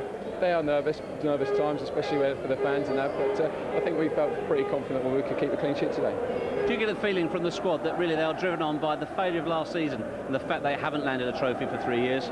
I just think this year we've got a fantastic squad, and I think if you look at the team spirit that we've got here, is unbelievable, and it can put, you know, it's fantastic, and it can only be good for Arsenal Football Club. And like you said, we all want to go out and win trophies, and we're hopefully going to do that. Thanks, Richard. Well done today. Cheers. Can I say congratulations to Kirk and Debbie on the birth of baby Billy? You have, well said. Cheers, thank you. Yeah, we echo that for baby Billy. Arsenal are through to the final. Ugo Ekiog didn't finish today. Sol Campbell didn't finish today. Sven-Göran Eriksson has already said he's thinking about replacements. We'll try and get an update on England's squad when we come back. And more reaction. The Gunners are going to the final. It's a third final in 5 years for the Gunners. Here's Arsene Wenger. Arsene, how is your blood pressure? Well, it was a very tense game, and Middlesbrough, in fairness, deserve a lot of compliment because they played very well. They had the better start, and we needed a lot of character, not a lot of mental strength today, because they played a real cup game and made it very difficult for us. Of course, we had the chances to score the second goal, but as well they had the chances to equalise. And in the end, it was a very tight game. Lee Dixon has just told us that he said that you didn't play very well. The passing game just didn't seem to get going. Why was that, do you think? Maybe the tension, maybe the fact that we got a little bit in the lead and then we're not in a position where we needed to play. But I think a lot is down as well to the fact that Middlesbrough played very well, and they didn't let us get in our fluent game, and that's why I think we were a little bit in between. When we spoke before the game, you said it's not about luck in cup football, it's about attitude that makes your own luck, but certain luck for the own goal, do you not think? Yeah, exactly, but sometimes both teams have the right attitude and the good attitude, and Middlesbrough were unlucky on the goal, but I think both teams had a great attitude and a great commitment, and in the end, of course, we're a little bit more lucky. On the flip side, of course, no luck at all. You've already lost Tony Adams before the game, but Sol Campbell had to go off. Can you tell us what the situation is? He's done exactly like Ekiog, a hamstring, and he will be out for the international game. Is there any idea how long in total he might be out yet? At the moment, no. Usually when you say 20 days, you're close to what's really happening.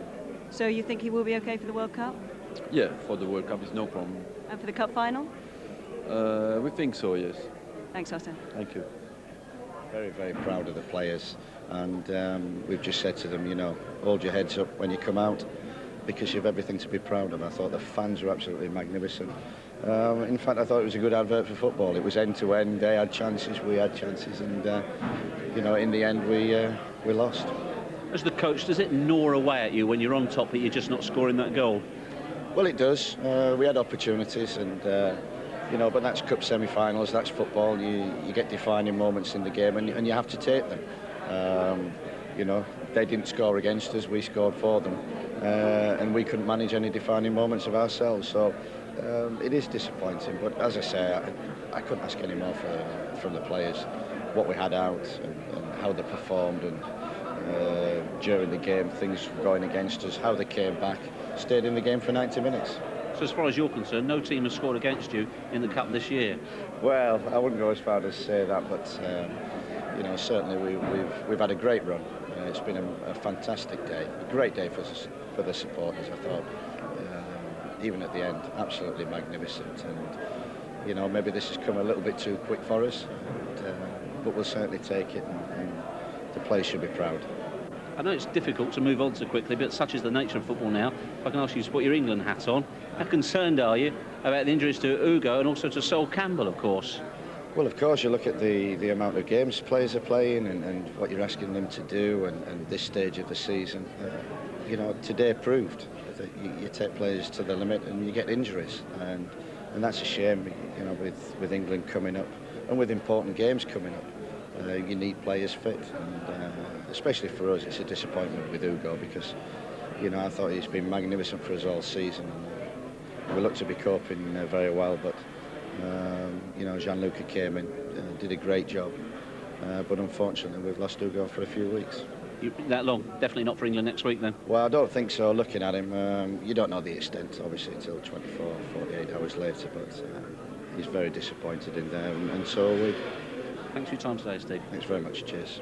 There's no Ekiog for England then, there's no Campbell for England either, and if it's 20 days then he's struggling for the FA Cup final, Sol Campbell, but no problems for England and the World Cup, according to Arsene Wenger. Sven-Göran Eriksson has told us that he will be calling players up, but he'll be speaking to them before he tells us who they are, and that news will come later. So that's Arsenal through to their 15th final, and Middlesbrough go home disappointed. But from their season, Gary, take what?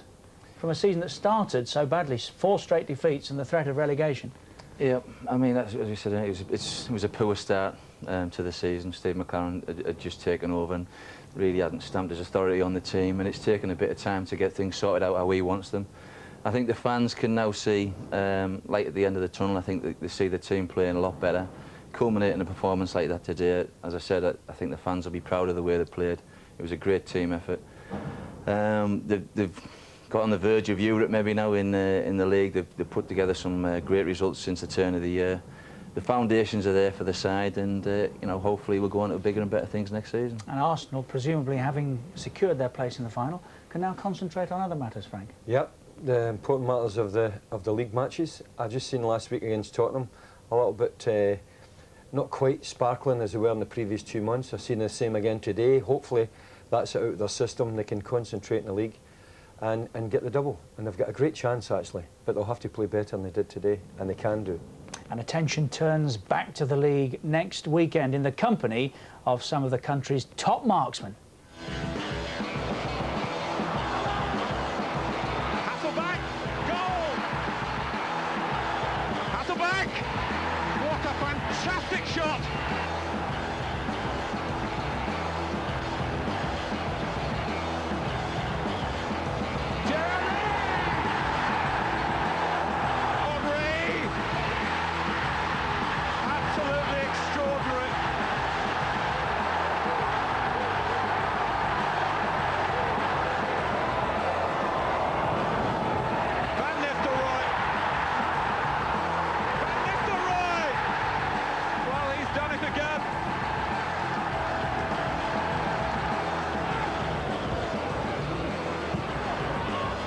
Shearer, from everything he touches, turns to goal.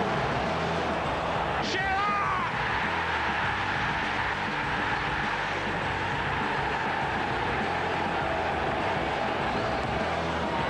It's Solskjaer! Solskjaer!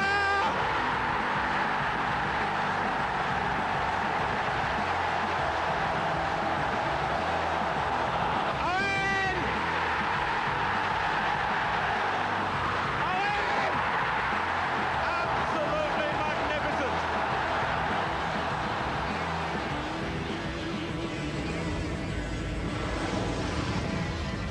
8 o'clock tonight, it's the final of the Scottish Regal Masters. Sky Sports 1, 6:45, just a point for Real Madrid, will take them back to the top of the Spanish league. They meet Osasuna on Sky Sports 2, and now on Sky Sports Extra, with coverage of the fourth day of the first test between the West Indies and India. Thanks to Frank McClintock and Gary Pallister. And Arsenal are going back to the final. The double? Well, there's certainly something in the air. See you next week.